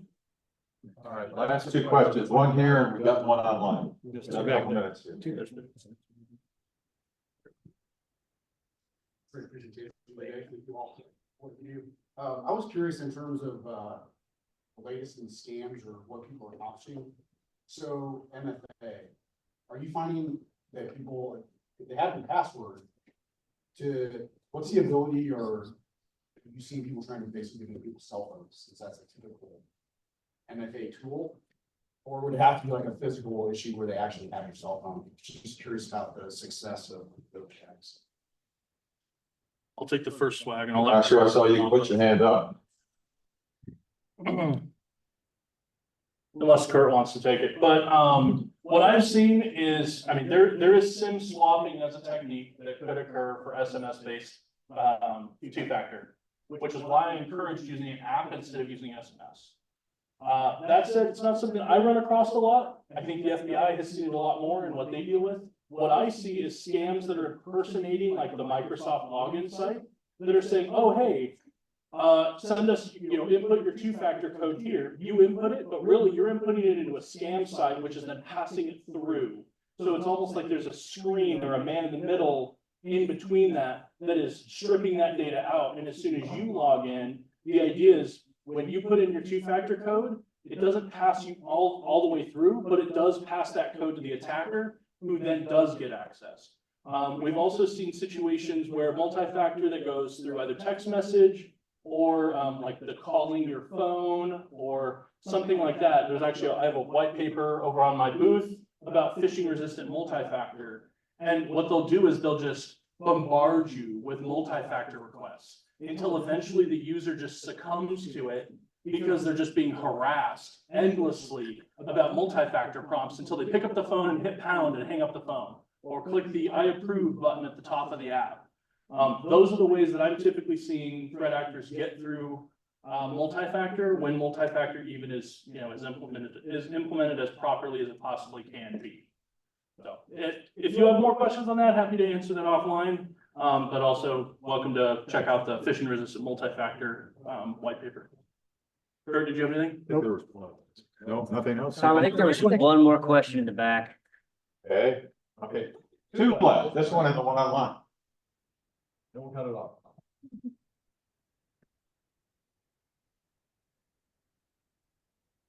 Thank you all for your time today. It seems that so many of these crimes are multinational, and I'm just curious if there's a growing global community or national partnerships that are coming together to address these crimes. The answer is yes. Kevin, you want to take that or that's the? You want to Yeah, take that's that, the final Jeff? answer. Give that to Jeff. He's been all over the world. I have traveled quite a bit. Thank you, taxpayers. I've tried to utilize those funds wisely. Yeah, definitely increasing. Every country realizes they can't do it alone. Most other countries need records from the US to help figure out what's going on. I have a team that just got back from Europol in The Hague, Netherlands on I won't say specifically, but a meeting with a dozen plus countries to work on an investigation. So we're doing this all the time, bringing together resources. What does this country know about it? What does this country know? And we're trying to help each other out. So the answer is yes, we all realize that. That's why we put FBI employees in almost every embassy to engage and do liaison work with the local government to try to help catch these people. That's also going to add, I used to work for the Treasury Department and we are the financial intelligence unit for the country when we were there. And most countries have a financial intelligence unit and they cooperate via something called the Egmont Group. And so even when you have things like they talked about the financial fraud kill chain and others, FinCEN, as the Financial Crimes Enforcement Network is known, has the Rapid Response Program, which connects with the financial fraud kill chain to work with other countries to hopefully bring back funds. So there's a level of working relationships on that level as well for crime. So just something else to be aware of. All right, last question. What's on the line? There are a lot of white hat hacker or counter fraud groups on TikTok and other socials. Do you work directly with them? Are they at the very least doing good work? That's banned, isn't it? Yeah, just Jeff. All right. I mean, we try to work with the public as much as we can if there's some information that they have that we don't and to share that. But I've seen some of those videos. A lot of them honestly cross lines that would be illegal in what they're doing, you know, hacking back, and seen videos of them logging into a call center in India and saying, hey, I'm deleting all their files. And, you know, that's a destructive, unauthorized type attack, right? So, yes and no, I guess. We reach out to someone if we think they know something that's of help to our investigations, but, you know, a lot of them are doing good and they're raising awareness and of the crime types. I don't know. The big one is the information that they gather. I have to have a discussion with my attorneys of whether or not how they gathered it, is that something for the government it's appropriate for us to take from them. So it ends up, if they can use it in court, then maybe we can grab it, but every situation, as they say, it depends. Yeah, and it might be worth saying, I mean, we cannot use those people as our agents, right? Like if Kurt calls me and says, company X just got hacked, they want to hack back and exfiltrate all this information from some foreign country so we can later use it as evidence, that's a big no, right? We as the government do not have the authorization to proceed the way some independent white hat hacker might think that they can proceed. So that's the legal side. That's for prosecution and finding bad guys and putting them behind jail. On the CISA side, we do receive information, and this is not an encouragement to anybody doing anything. We have authority under CISA 2015, blah, blah, blah, blah, that gives us the authority to receive information from anyone who wants to give us information. So long as it's voluntary and they want to give it to us. So we have had where, you know, you get incident response firms who trip across a data corpus that is not related to the victim that they're investigating. They'll reach out to CISA through JCDC, the Joint Cyber Defense Collaborative, and they'll say, hey, we found this thing. We don't know how valid it is, but like you guys at CISA might be able to do something about it. The great big headquarters machine chews on that, and then that comes down to me as those incident entity notifications. Some of those do come from essentially like hackers stabbing each other in the back in threat groups and like stealing data from their former group and then turning it over to CISA to get even with them. Like that stuff happens, but I'm not encouraging, you know, you go and break into data centers and like, you know, jump into their IP cams and hack back the hackers. That's not how this is going, but we do receive information from all sorts of interesting sources. All right, that concludes question and answer time. And I want to express first a thanks to everyone here that presented. Thanks to all of you in the audience and online for coming to this session. Hopefully you've got a lot of good practical knowledge, some tools, some resources, and definitely some contacts to reach out to help you defend your businesses and your individual information. And we all know it's ever changing. You got to be vigilant and on top of it. We look forward to the governor's support and his efforts with our Office of Emergency Management and others to keep this ongoing, good information, good cooperation going forward. If you need additional information, of course, reach out to us. We'll send all this deck, all this presentation to you that if you've signed up, and we'd love to hear from you about the event. I also want to say that if you stick around, folks that are in person, our folks will be up here at the booth if you have some information, any questions that you want them to answer. I want to give a big shout out to our team, not just the presenters, but all the teams that went behind them or worked with them to make this happen. So thanks to the Idaho Department of Finance, John and Celia, Kelly. Thanks to the Office of Emergency Management, Brad Ritchie, Chris, John Hanian, back of the room, Kristen and Carolyn Murphy, who I think was here a few minutes ago. She's back there in the room. Thank you so much. SBA, Shannon, Leah, Sylvia, thank you so much. U.S. Attorney's Office, Joshua, Kevin, Cassie, Fulgham, and then thanks to the FBI for being here and supporting this. And I don't think I left Joshua, thanks for all your comments, with or without your hat on from CISA. And a big thanks to the Commerce team, including Tracy Day, Jeremy Collier, Jeremy Chase, Cody Allred. Big shout out to Cody Allred, who had to leave earlier for a wedding, but she was sort of the head, heart, and soul for this and was very active with our planning, our marketing, and our implementation efforts. So hopefully you won't have too many nightmares tonight after hearing about all this good information and what's going on, and enjoy the rest of your day. We're adjourned. Thank you for coming.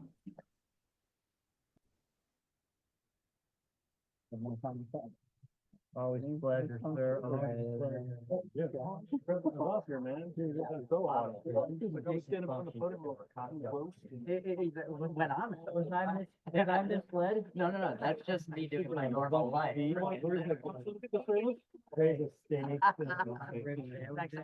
know what? Hang out with me long enough, Kevin. Give it another hour. We'll get that all out and going right. I'm so sorry about. Let's work our way that way. I'm gonna go grab my phone. Listen, every time you have one of these, there's gonna be a technological thing. It's mandated. That's like, at least the decks worked. I've had plenty of times where there was no decks. Yeah, exactly. We're good at that. We got a lot of.